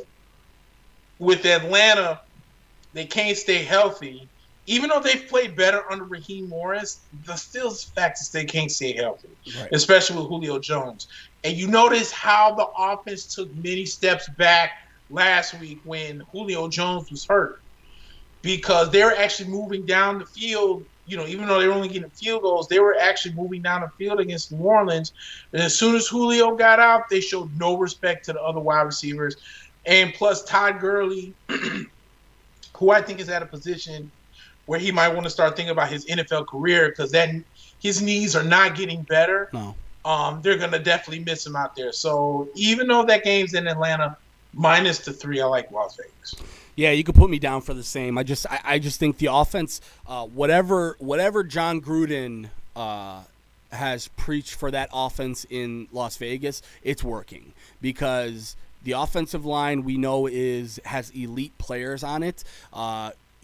Even though you don't have like elite receivers, he's doing it with Nelson Aguilar. He's doing it with Henry Ruggs. He's doing it with like occasional help from tight ends. But mainly, this team is just staying on course with running the football, continuously using their offensive line and hoping their defense can make the stops. Last week, their defense couldn't make the stop. They couldn't win the game. That's going to happen to them. But I see them being able to roll over Atlanta this week. It's just Atlanta's got to start to think about the future here, right? Not only with Todd Gurley, but I know they didn't want to trade Julio or Matt Ryan because of the big cap hit that they would have taken this year. But over the offseason, man, you might have to think about that. You really might have to think about that, because who knows how they finish the rest of the season. I don't think they'll be close enough to the top to be able to get an elite quarterback out of the draft. You might have to start looking elsewhere here for suitors for Matt Ryan. And there's going to be them. I believe, I'm going to put this on paper right now. I think the Patriots will be the first team to call Atlanta if and when they do decide they want to trade somebody, because both Julio and Matt Ryan I could see in New England under Belichick. I don't think they'll be able to get both of them, but one, and Matt Ryan might be the guy, because the Cam Newton experiment is kind of coming to an end, and we'll talk a little bit about that as well. Right. All right, cool. Another 12 o'clock window game. The LA Chargers finally are able to get themselves a win, and they had to pull it from the teeth of the Jets, which isn't a good sign because the Jets aren't very good. But they will be going to Buffalo. It's going to be probably a pretty nippy game, I would imagine, under the it's actually going to be pretty nice in Buffalo tomorrow. So 50 degrees and up here, which is like basically summer for Buffalo. Buffalo 7-3. They've Buffalo has faltered. I know that I think you've mentioned it as well, but Josh Allen, he is regressing in many ways as a passer. And it's hurt them offensively because they don't have elite playmakers other than Stephon Diggs. When you look at their running backs, Zach Moss and Devin Singletary are both very good complementary players, but you can't rely on them to get you the yardage that you need to be able to get out of some of the situations they need to get out of. And we saw them squeak away with the win against the Seahawks. We saw them squeak away with the win against the New England Patriots, where Cam fumbled on the last play of the game, and then barely getting by the Jets that one week. It was like 18-10 or whatever it was. So last week they finally lost a close one against the Cardinals. Obviously, it was the big, very big DeAndre Hopkins catch that did that for them. But what a huge game for Buffalo this is, because you drop down to 7-4 and you start to let some other teams come creep up on you, including the Dolphins and the Patriots, quite frankly. So Buffalo is at home, and they are 4.5-point favorites against the Chargers. Who do you like in this one?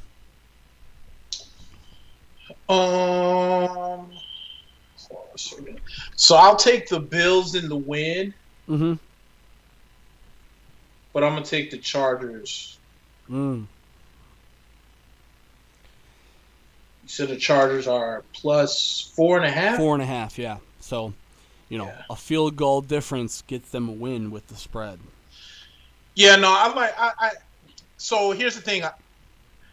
I feel like you really hit the head on both, in where the Chargers won last week against the Jets, but didn't really look good doing it defensively. Mm-hmm. And the Bills have squandered some games offensively and defensively.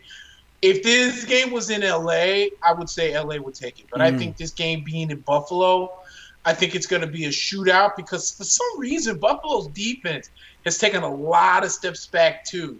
You know, they went from playing really elite to also just being mediocre to average at best. So they really need to fix that up. But because Justin Herbert's young and because Anthony Lynn has proven this week that his team has a bad habit of figuring out how to lose games instead of win games, I'll say the Bills win, but I think the Chargers cover. Okay. Yeah, I'm actually sort of in the same boat. The Chargers are very short-handed defensively. They're going to miss Casey Hayward and Uchenna Nwosu. So I'm going to go ahead and take the Bills on both the points and the pick 'em. The only reason why is just because, like you mentioned, in Buffalo, I think what they're going to try and do is slow the game down a little bit, which is what they did in the past, right? Slow the game down, let your quarterback sort of dictate the pace of the offense, and let your defense get on the field with the lead, right? I think that's one of the big things with Buffalo is they're a good defense when they have a lead. But when they have to play from behind and make plays and get sacks and get big plays, including turnovers, they're not as dependable there. So, but I still like the Chargers. I still like the Bills to get it done over the Chargers, just simply because I think they have more to offer right now offensively, and I think this will be a nice kind of coming out party for Josh Allen to sort of round out some of the tough weeks he's had over the last few weeks. Right. All right, this is another pretty underwhelming game given that Joe Burrow is no longer going to be involved in football this year, and best of luck to him in his recovery. That was honestly one of the most ugly plays I've seen a guy get hurt in, like going back to even like the Alex Smith play and, even like, going back even farther. His leg bent in a way that it's not supposed to be bending, and he's got all sort of ACL, PCL, MCL, every CL in his leg is done. Is torn. Yeah. And it's going to be tough, but again, he's young, and he'll come back from this, and he'll come back stronger, I hope. But that's got to be a gut-wrenching loss for Cincinnati fans. It's like that was the only positive of your team this year. You're 2-7-1, and now you're going to go the rest of the year with Ryan Finley more than likely, and they will be hosting the Giants, who in their own right have looked better in the last couple of weeks. The Giants, you have to remember, are a team that started off with one win and have won 2 in a row since then. And granted, both of those wins are inside the division against Philadelphia and Washington. I really like the Giants in this game for obvious reasons. To give you the spread, it's actually a 6-point favorite. Are the Giants on the road heading to Cincinnati? The weather is not supposed to be too bad, so I don't think that will have any effect. But injury is still a huge part of why Cincinnati is going to be struggling here, and I don't think Joe Mixon is going to be showing up anytime soon. So, again, I like the undermanned Giants, even with a shortened team. Let's remember, the Giants are still in a playoff race. They're 3-7 in a playoff race, and they have a chance commanding lead, not really a lead, but take a commanding step forward, because the team that you might have been scared about, the Cowboys, just lost to the team that you beat last week. So, you've got to be pretty happy. And again, Philadelphia hasn't looked good in their own right, and I know they still technically lead the division because of the tie that they have in there, which counts as a half a win for some reason. So yeah, I like the Giants in this one outright, both on the points. I think they'll win by more than a touchdown in Cincinnati. I'm with you 100%. I got the Giants -6 as well. The Giants have looked so much better since they almost beat Tampa Bay. Yeah. And the just Monday imagine night if they game. won that game, man. And now they're sitting at 3-7. They can go to 4-7 after this game. So yeah, I'm with you on this. All right, cool. Broke up for a second there, but probably the biggest matchup of the week. 7-3 Tennessee heading to Indy, who's also 7-3. 3-point favorites are Indianapolis at home, which is clearly highly respected. The Tennessee Titans do Vegas, but the last couple of weeks, they've been mediocre in their own right. I mean, they stole that game against Baltimore in overtime, and then again that game against Chicago. I mean, go ahead and have that win, but they shouldn't have won that game either because they didn't look very good either. Mm-hmm. And then that's in between losses to losses to Pittsburgh, and then losses to Cincinnati, and then they lost to Indianapolis too. So Tennessee right now is in a position where they need a huge win against Indianapolis. Ryan Tannehill has looked like the Dolphins' Ryan Tannehill rather than the Tennessee Titans' Tannehill, and they're not really riding Derrick Henry like we're used to seeing, which I think is probably a good thing. I think they see the bigger picture and let's not just give this guy 40 carries a game just because he's our only good player, right? So I like what they've done to be able to win some games that maybe they should lose, like that game against Baltimore, or like that game against Chicago. But also Indianapolis right now has looked really impressive. Other than that one game against Baltimore where they look like crap, they've beaten all the teams they need to beat, and they beat this Titans team just 2 or 3 weeks ago now. And then the next week beat Green Bay in overtime as well. So really impressive Indianapolis run. I like Indianapolis in this one. Tennessee is really banged up right now. Adoree Jackson's going to be out. Chris Jackson, the other cornerback's out. A couple of wide receivers and a tight end are out. And I just think right now Indianapolis offensive line is getting more healthy, which is really huge for them. And I like what they're doing now with Jonathan Taylor, Nyheim Hines, Jordan Wilkins. I think they're all getting in there. I like the Colts in this one. I like the Colts too. I don't know if you just mentioned it, but Jonathan Taylor is out. Oh, he's out this week? Okay. He's out this week due to the whole COVID situation going on. So he was placed on the COVID list, so he's going to be out. So you're going to see a whole lot of Hines in this game. But I tell you what, I think the team that I was the most impressed with last week was Indianapolis. That game never should have went into overtime. I think a lot of those holding calls that was called on Indianapolis was absolute fool. I don't want to say the refs tried their damnedest to let Green Bay win that game, but the football gods always find their way to show karma in his head, and the fumble by Valdez-Scantling got Indianapolis the win.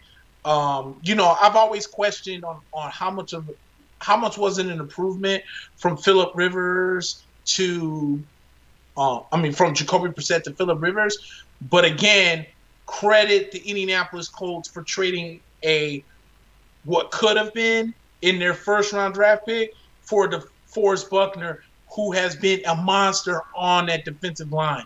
And I agree with you. I think Tennessee has been mediocre at best since they lost that game to Pittsburgh. They have not looked great, and I thought they should have lost last week against Baltimore. I think Indianapolis is on the high, and I see them beating Tennessee. I got them -3 as well. Okay, yeah, me too. All right, cool. Minnesota is going to be hosting Carolina. Minnesota is 4-6. They're coming off of a ginormous win against the Bears, but then they lose to the Cowboys the next week. I mean, that's just like Mike Zimmer in a nutshell, right? You win 3 in a row against division opponents in the Packers, the Lions, and the Bears, and you're like, wow, everything's coming up golden for the Vikings. All they have to do is beat up on a bad Cowboys team, and they lose 31-28 in pretty ugly fashion. And then Carolina in their own right coming off of that 4-game losing streak against some pretty tough teams, including Kansas City and Tampa Bay and New Orleans, where they they hung tough, but they're undermanned right now against those bigger teams. But a big win against Detroit last week where they shut out Detroit's offense. Minnesota is a 3-point home favorite in this one. I'm going to go ahead and take the Carolina Panthers. I know that Christian McCaffrey's out for this game, and I know that right now things are looking a little bit sad for Carolina with possibly Teddy Bridgewater not being able to come back this season. But do you know if is Bridgewater going to play this week, Nick? I think so. Okay, I think he's it. I know McCaffrey for a fact is out with the shoulder injury. but I think Bridgewater is good to go. Okay, yeah. So I mean, in that case, it'll be a really nice coming home party for sweaty Teddy Bridgewater. I think he goes into Minnesota and beats Minnesota and ends Mike Zimmer's tenure as the Vikings coach. I'm actually going to take Minnesota in this game only because Minnesota is at home, and I severely thought about it. I was like, man, they did just lose to Dallas. Yeah. But I'm going to give them the benefit of the doubt in this one. I'm going to take them to beat Carolina, but I'm with you. If they find a way to lose this game, go ahead and just pack up Mike Zimmer stuff. Say, you know what, man, thanks, but no thanks, we're out. Yeah, we're good on that, yeah. And to be fair to Minnesota, they did have impressive wins against the Bears, the Lions, and the Packers. It's just that, man, you got to be able to beat the Cowboys when the Cowboys come to town. Especially when you're on a 3-game win streak and when you're like kind of getting that momentum into the playoffs. Right. That's how you jag. Come on, dude. Yeah. That's a coaching change waiting to happen right there.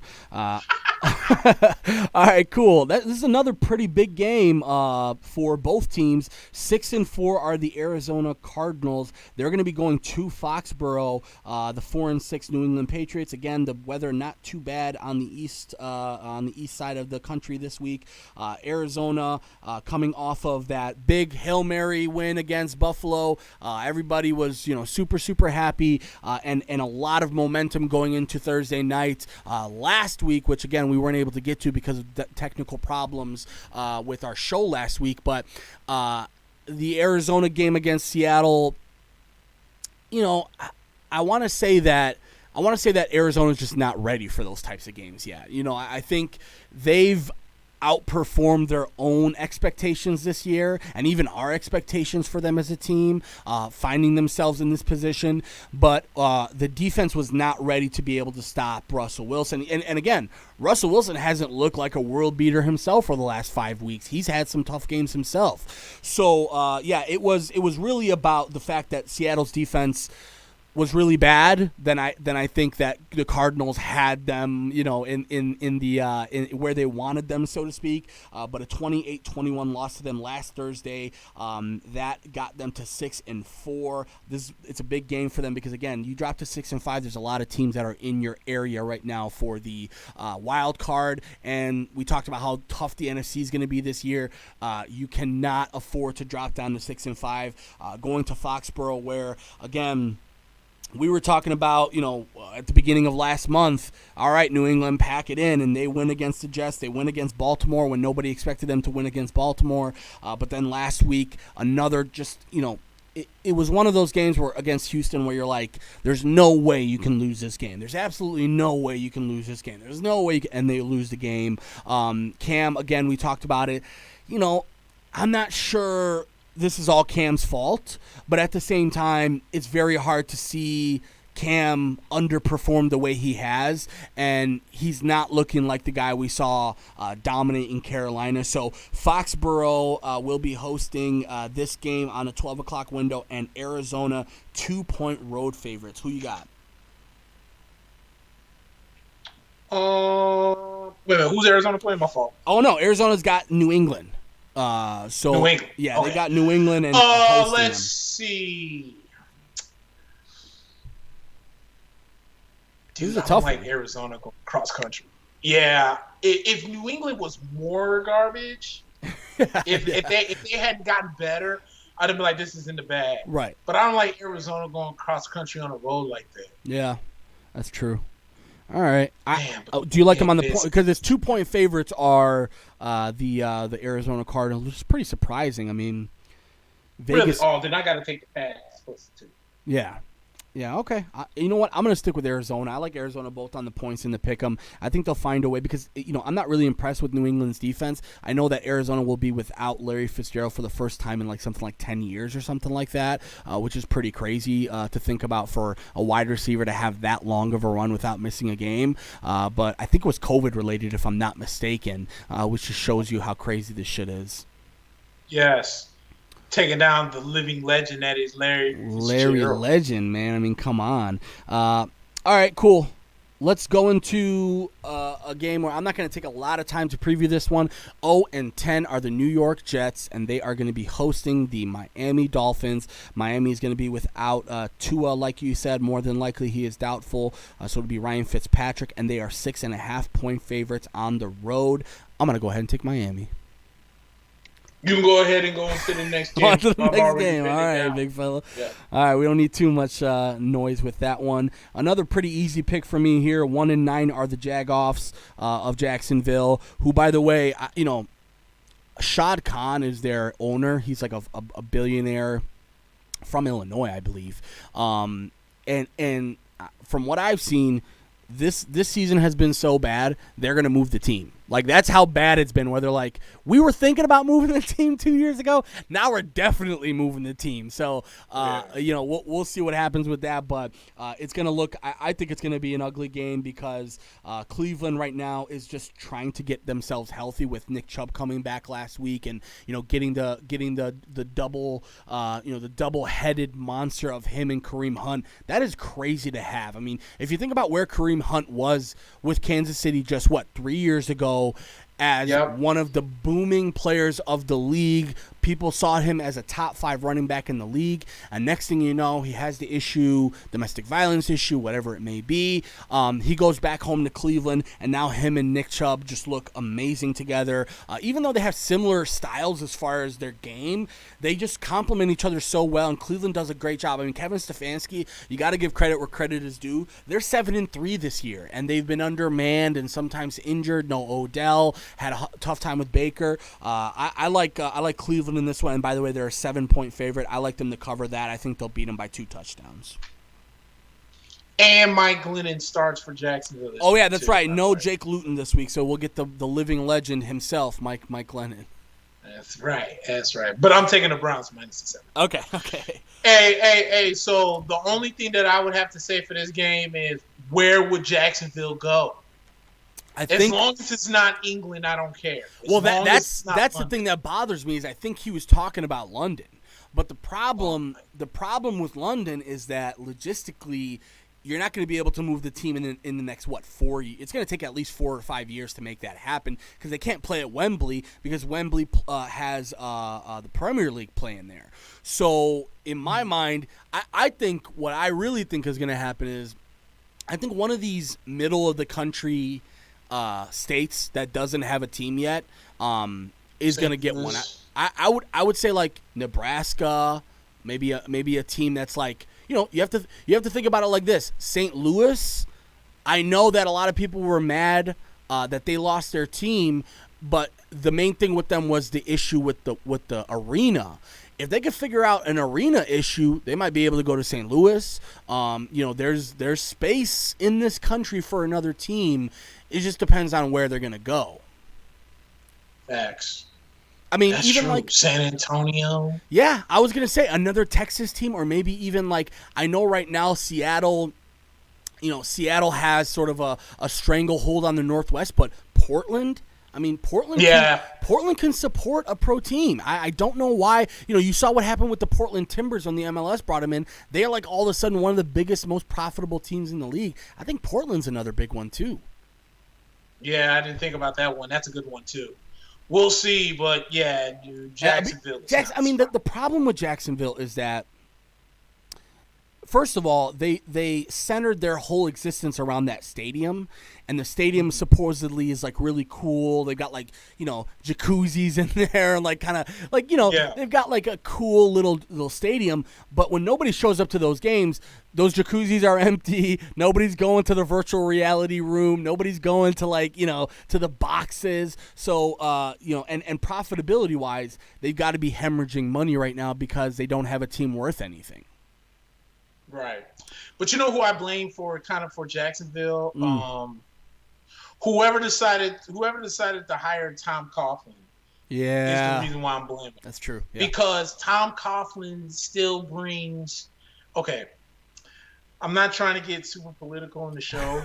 Please However, do.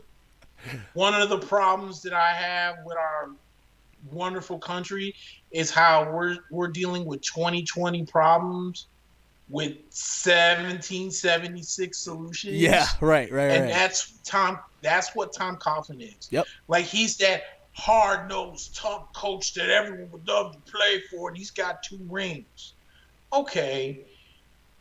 That's not going to work nowadays, man. Like, you actually have to relate to your players before. Like, there's no way this team was one solid down away from beating the almighty New England Patriots. Wow. To now just being complete, utter trash. And then they traded, like, half of the good players that you have on the team within a year? Like, Jalen Ramsey and all these other, all I can say is, when you look at it, we have a real big problem in this country with turning towards 75 or 80-year-old white men to fix our solutions.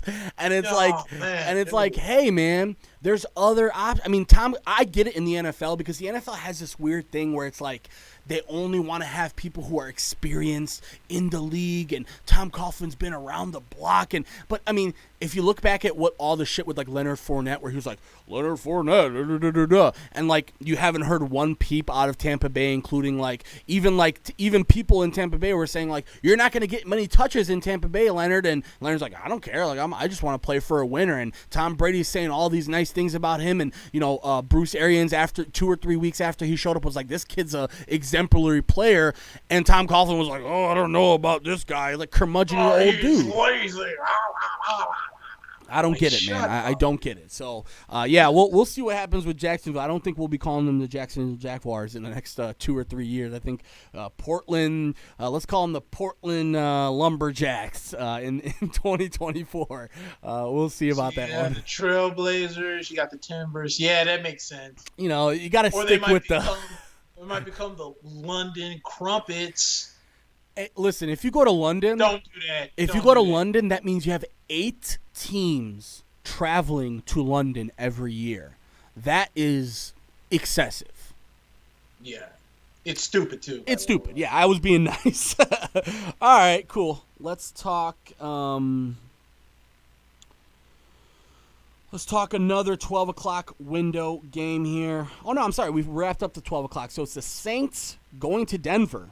Denver has improved. I mean, speaking of teams that have improved themselves, Denver has improved themselves over the last couple of weeks. It's kind of crazy to say, but they had those tough losses against Vegas and Kansas City, but otherwise 31-30 a win against the Chargers. They lost against Atlanta, which was a really tough loss, to be quite honest, but it was a close game. And then last week against Miami, when no one was expecting that, everyone thought Miami was going to go gangbusters on them, and they win that game pretty impressively. New Orleans will be going to Denver as 6-point favorites. Both teams pretty banged up here. I would imagine that we'll see Taysom Hill again under center for the Saints. I like the Saints in this one only because I think right now defensively the Saints have done better over the last couple of weeks than I think a lot of people were expecting. In the Atlanta game, they only gave up 9 points. The San Francisco game, I know they were under shorthanded, but they only gave up 13 points. And then let's remember that Tampa Bay game. I mean, I know it's a tough one for you, but they only gave up 3 points to the almighty Tom Brady and the Bucs that week. I like the Saints in this one. I have an opportunity to either pick with my head or pick with my heart. Yep. And the heart will always win. Broncos plus the 6, screw the Saints. All day. And you know what? That's not even that crazy because the way the Broncos have played, the defense has been stepping up. The offensive line has been stepping up. So, I wouldn't be – and let's remember, by the way, I'm glad you mentioned Taysom Hill because I picked him up on one of my keepers. And after watching a quarter and a half of him against the Atlanta, I dropped him. I know he had a great second half and he ended up scoring points, but I told because my friends were like clowning me like, oh my God, how could you drop? I'm like, just wait until he faces a real defense. This dude is not going to survive. So I'm expecting that they'll win with Alvin Kamara and just kind of being able to run the ball a lot with Latavius Murray, but I'm not sold on Taysom Hill as a quarterback quite yet, and clearly Sean Payton isn't either. Yeah.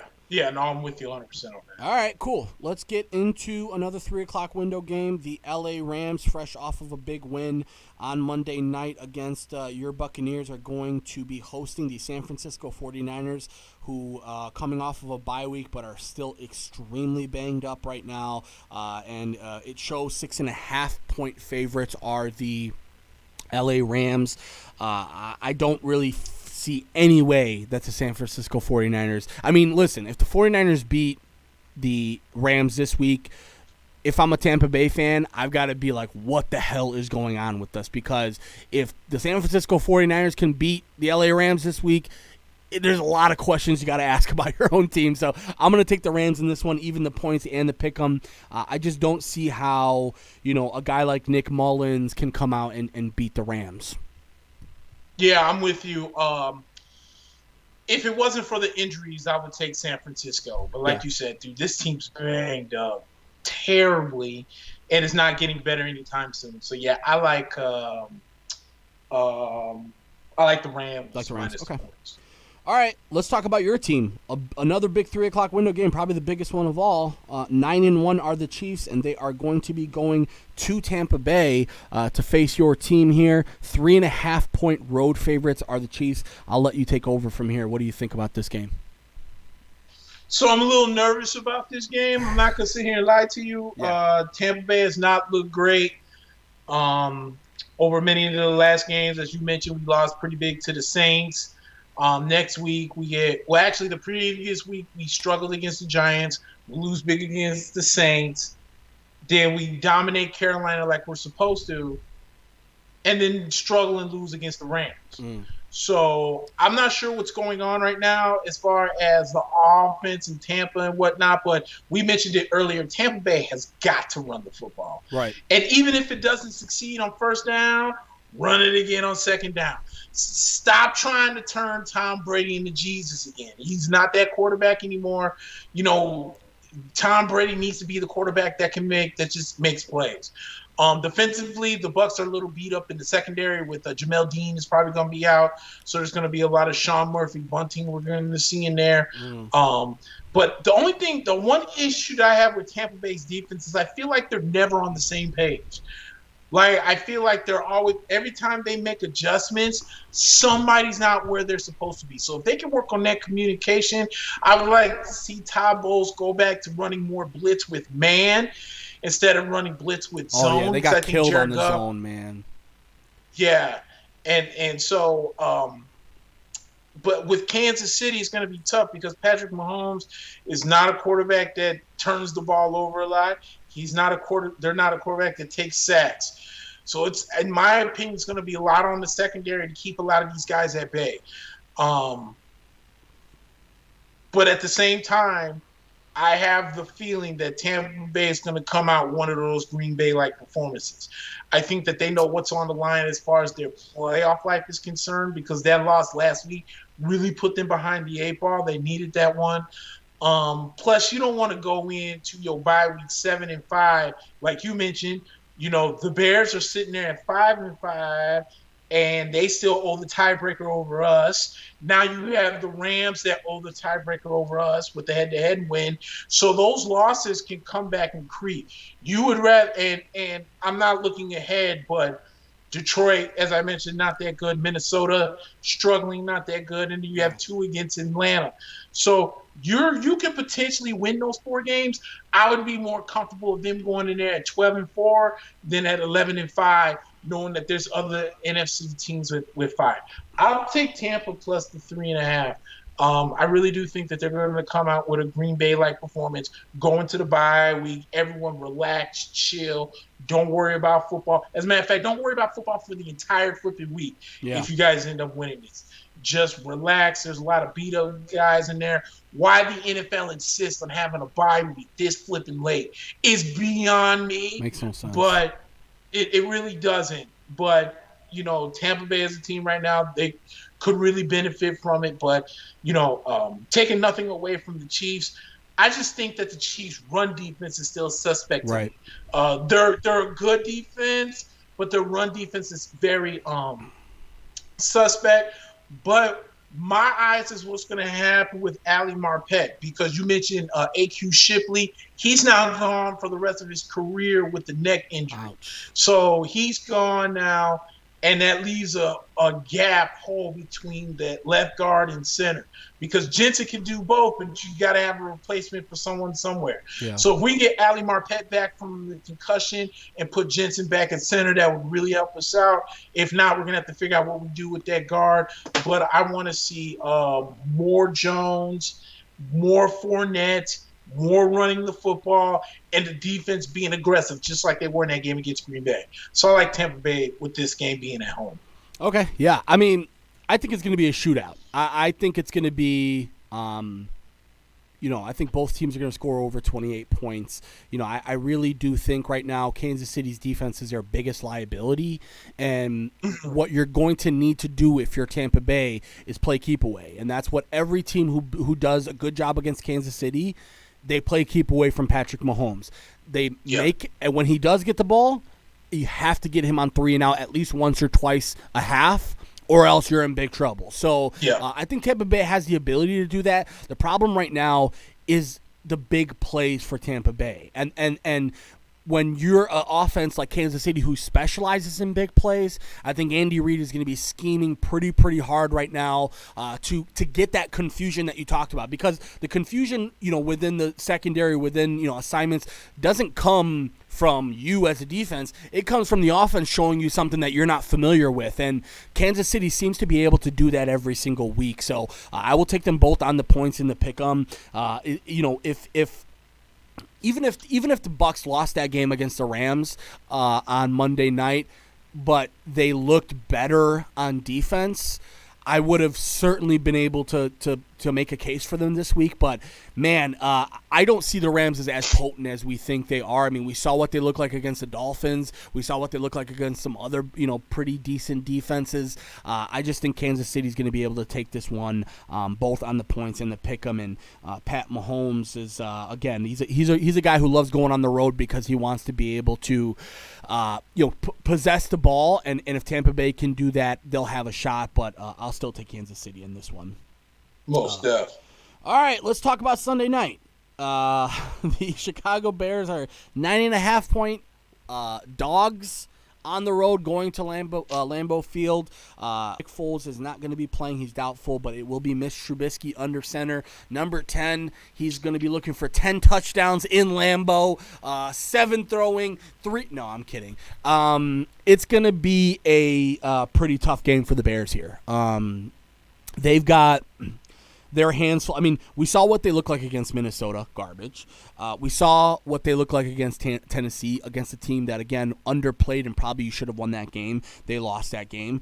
The game against New Orleans, they were close and they were leading in New Orleans against New Orleans. And next thing you know, New Orleans comes back and wins in overtime. So coming off of 4 straight losses here, the Bears, I will take them losing the game, but I think they cover the 9.5 for some reason. I just think right now on Sunday night, I don't know what it is with the Bears. They tend to show up a little bit better in primetime games. It hasn't exactly been the case the last couple of times because we last played a primetime game against Minnesota on Monday night, and that didn't work out too well before the bye. But I think right now Green Bay is finally starting to hit their stride. That's the scary part about Green Bay is, they weren't even at their best earlier this season when they were good. Even with the loss against Indianapolis last week, which again was a gift for the Bears and anybody else who's trying to chase them, that was still a close game, which I'm not going to blame the Packers for too much. The defense of the Packers is having problems. Certainly right now, Aaron Rodgers is not having any problems. He's able to hit Devontae Adams. Aaron Jones is doing a good job. Matt LaFleur, for the most part, has done a great job. I mean, they've scored 34 points in 3 of the last 5 games. So that's pretty damn impressive if you're the Packers. If the Packers score 35, there's absolutely no way the Bears win this game. I would say, though, I'm going to take the Packers and the pick'em, but I like the Bears to be spoilers and be able to win plus the 9.5.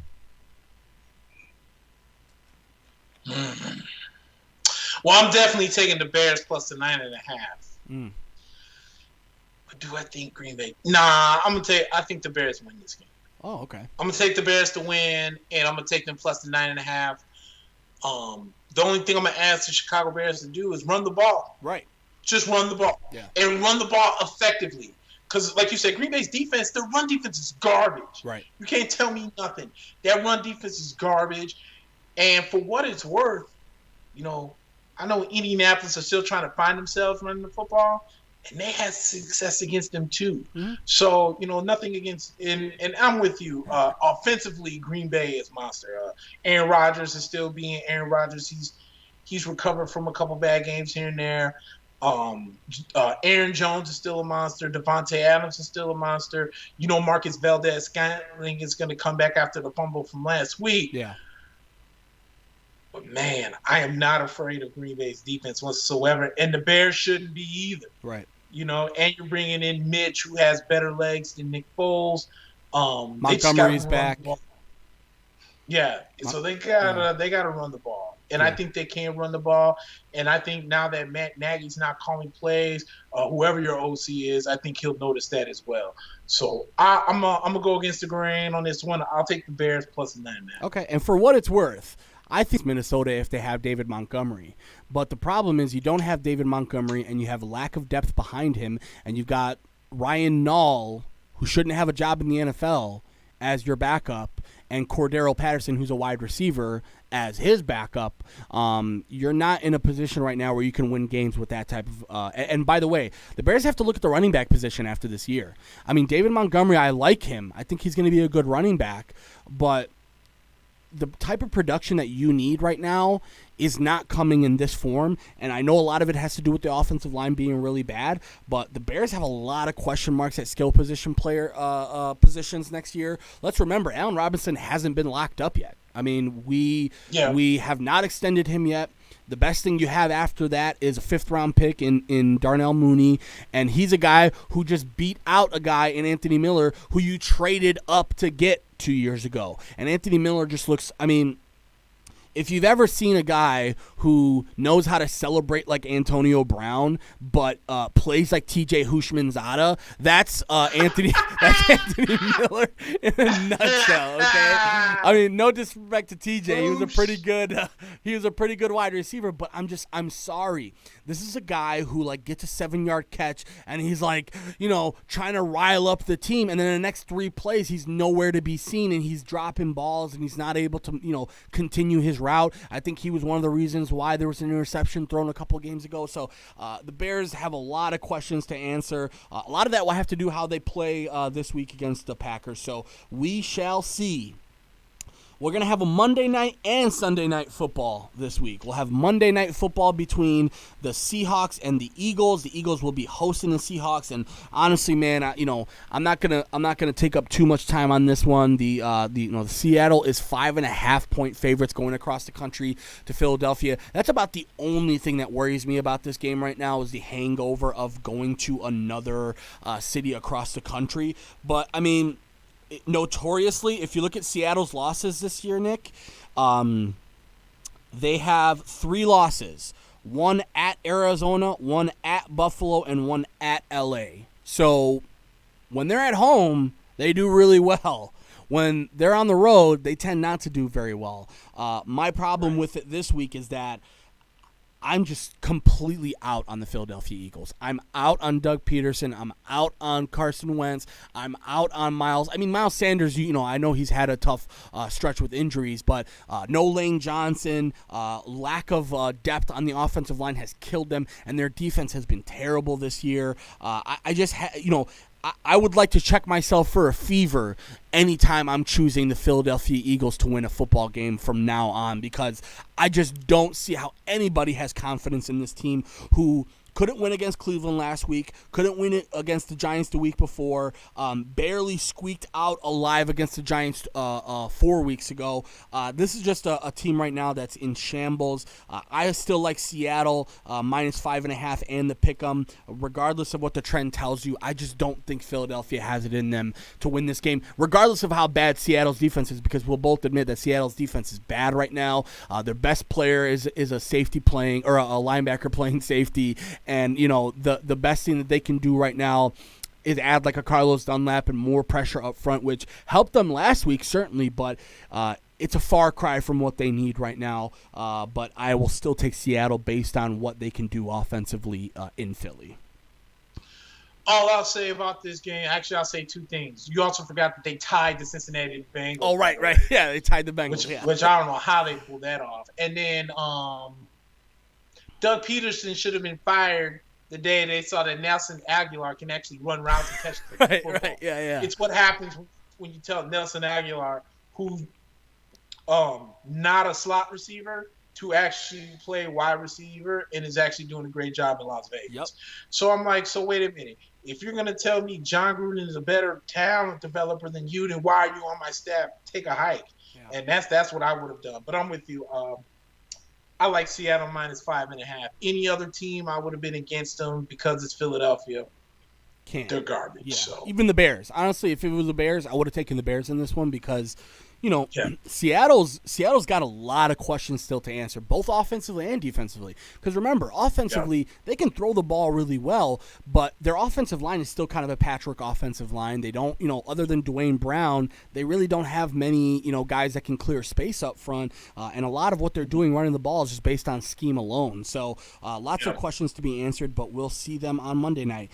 And then Tuesday night on NBC, the 1st of December, it will be the Baltimore Ravens without Lamar Jackson and without a couple of other people. Oh, no, they're going to get Mark Andrews back this week. He just added to the injury report. But Baltimore has struggled, been on the struggle bus the last 4 games. Other than that Indianapolis game, they lost to Pittsburgh a month ago, lost to New England a couple weeks ago, and then last week that loss against Tennessee in overtime where they clearly should have won that one. 7.5-point favorites are Pittsburgh at home. Baltimore going to Pittsburgh, and Pittsburgh again 10-0.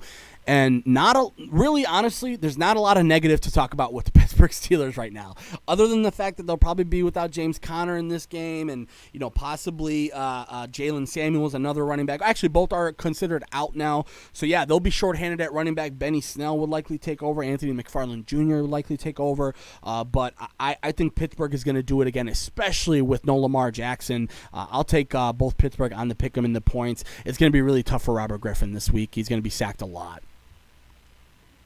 What's the spread again? It's 7.5 points for Pittsburgh. That's what I thought you said. Yeah. Okay. Yeah, I'm taking the Steelers on this. Yeah, I think RG3 is going to have a tough time. I'm kind of upset with Lamar Jackson a little bit. Me too. Not so much because, of the COVID situation, but one quarterback I've always been upset with in his entire career has been Donovan McNabb. Because Donovan McNabb went away critics.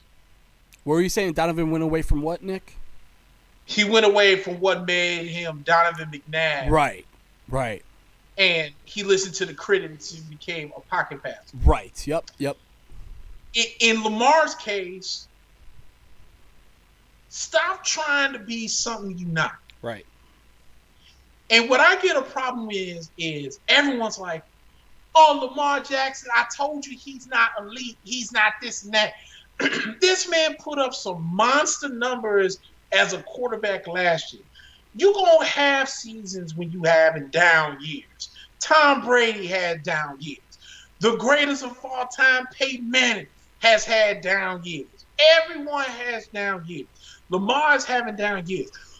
The minute that Lamar Jackson feels like that he has to be this passing quarterback to silence the critics is the moment that you will fail in your career, because that's not who you are. Yes, you can throw the ball. No one's asking you to be Peyton Manning.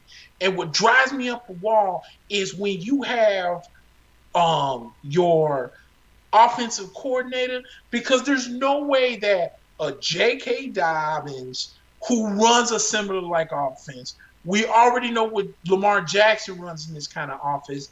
And what's the other one? Gus Edwards, because Mark Ingram, I think, is on his way back. Mm-hmm. These guys should be killing the run game. Yeah. Killing the Hold on, I think I probably Yeah, you cut up. But they don't kill. Yeah, they don't kill they don't kill it in the run game because they're so focused on we gotta. When dumbass Hollywood Brown comes out and says, "Well, why have soldiers if you don't use them?" Because that's not who Baltimore is. Right. And you're not a soldier. You know what I'm saying? Right. And what did I mention last week? The only wide receiver that had any type of success of being in a program, whether it be college or the NFL, with any type of success was Calvin Johnson. Because this fool went to Georgia Tech, who ran that triple wishbone offense nonsense, but he's considered one of the greatest wide receivers to ever lace up boots. Yep. Okay? You're not Calvin Johnson. So if you're not going to block, sit your ass down, find someone that will, and get back to the run game. And Lamar Jackson needs to just be Lamar and stop listening to everybody else that wants to make him into this passer because you can't run in the NFL. That's not who you're going to be. Blah, blah, blah, blah, blah, blah, blah. Get out of my face, because if Michael Vick had anything that was considered accuracy, his career would have been 28 times better than it was. Yeah. He had an arm. We knew he could run, but his accuracy blew ass. Yeah. With Lamar Jackson, we know he can run. His accuracy is okay, but he's not a guy that has like this rocket James Winston-like arm. Right. It's just serviceable. You know what I'm saying? Yeah. So that's all I want to say to Lamar, dude. Just be yourself. Don't let these critics claim that you're not a real quarterback because you don't throw 40 times when you're not a 40-time quarterback. That's what did Donovan McNabb in. I'd hate to see Lamar Jackson go down that same path. Yeah, and I've watched a lot of Baltimore this year because I have Lamar in all 3 of my leagues, and I have Mark Andrews in 2 of those leagues. And I paid very close attention to them. They're on my dedicated screen when I'm watching Red Zone. I watch Red Zone on the big TV, and I got Baltimore's game on my iPad right next to me, and I'm watching every play. And I can tell you this. Marshall Yanda, one of the best offensive guards in the last 10 years, retired this year.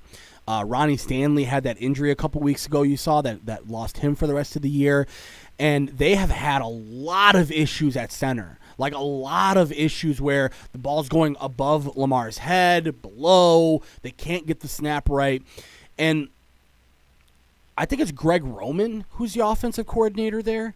I think so. He's been god-awful. He has been god-awful. Because last year, the reason why they did so well, because they ran a lot of 2 tight end sets, like a lot.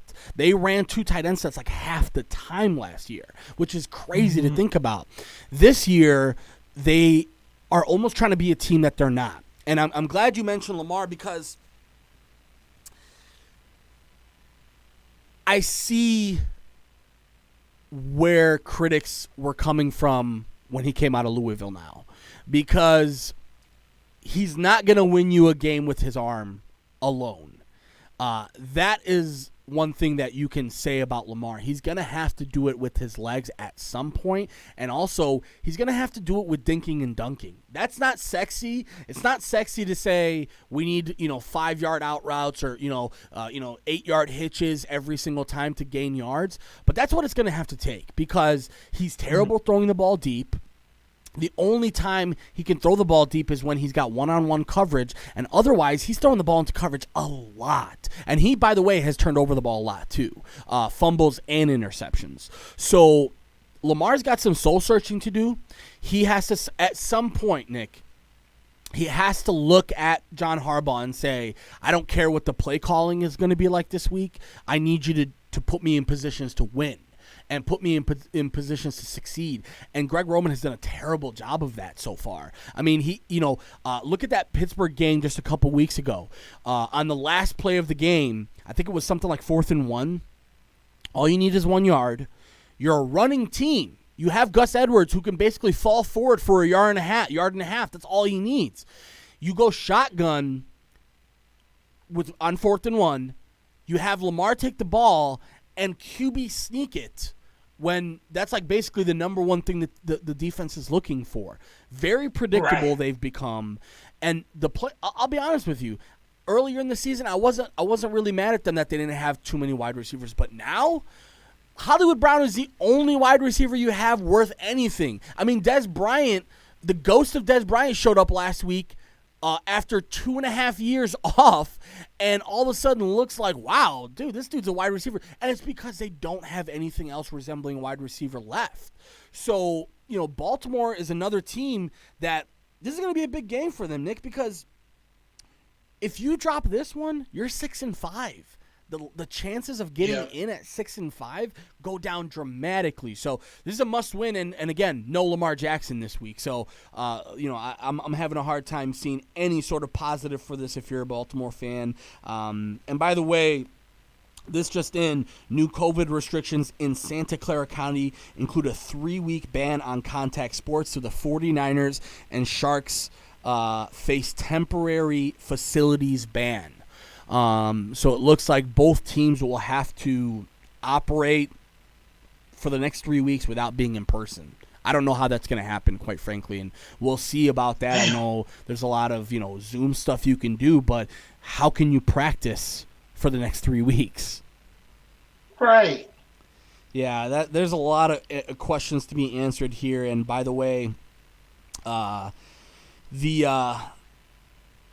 games next week are subject to they've said that every game next week is subject to moving or delaying because of this whole situation. They're now basically treating every week. They've called every team and been like, don't expect to play this week, or don't expect to play at the exact time you're expecting to play at. So teams are going to have to adjust to this. I can only imagine what this is going to look like, Nick, in February. Oh, I know. Oh man, hopefully we get to February. And stuff too, man.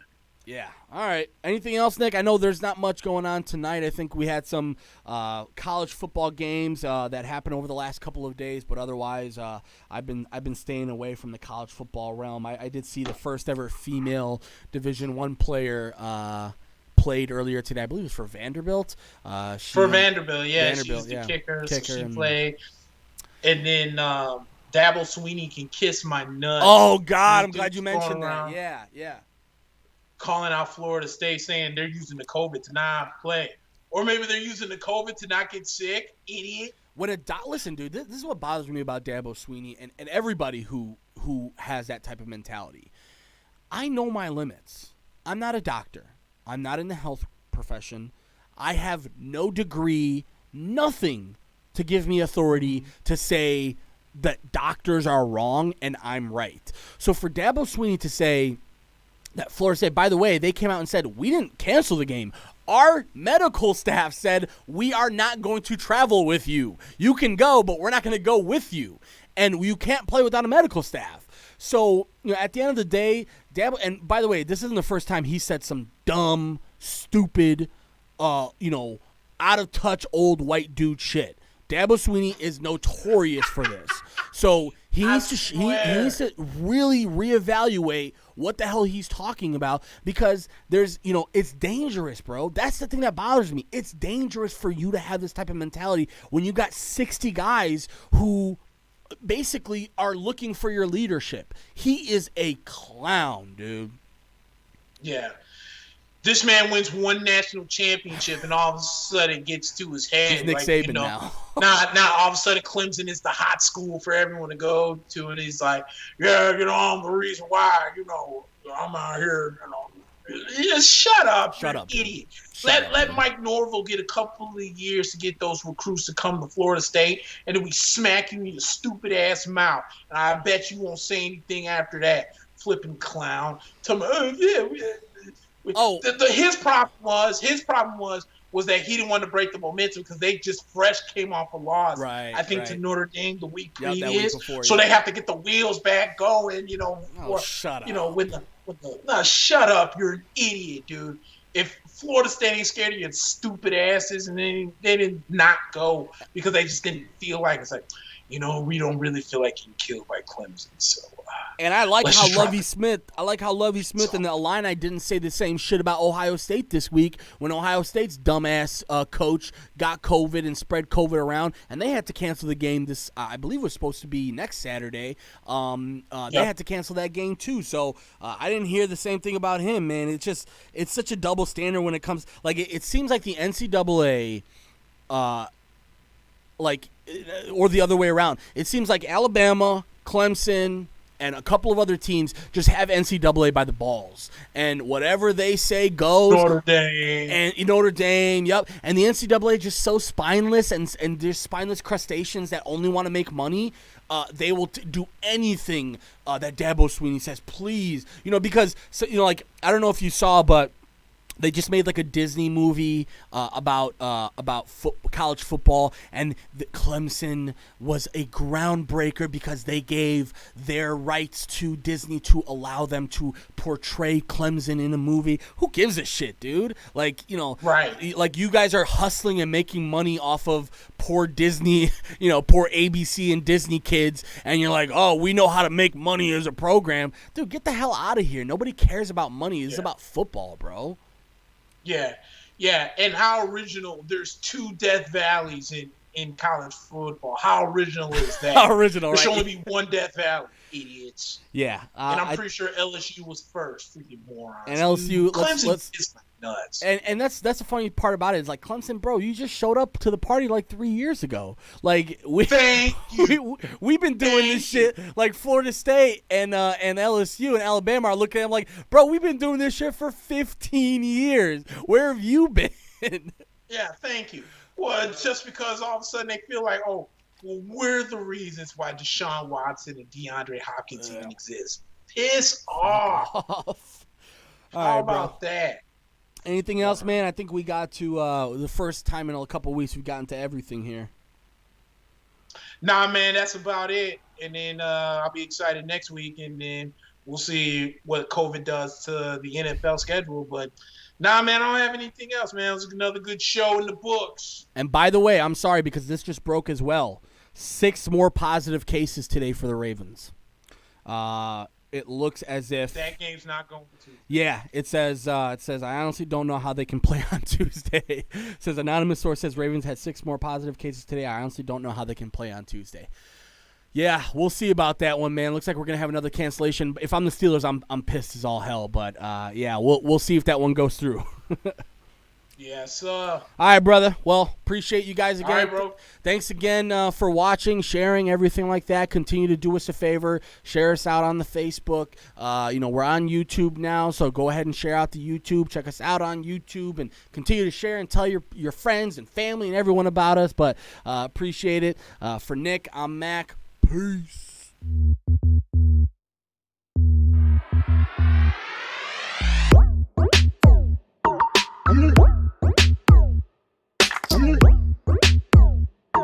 I'm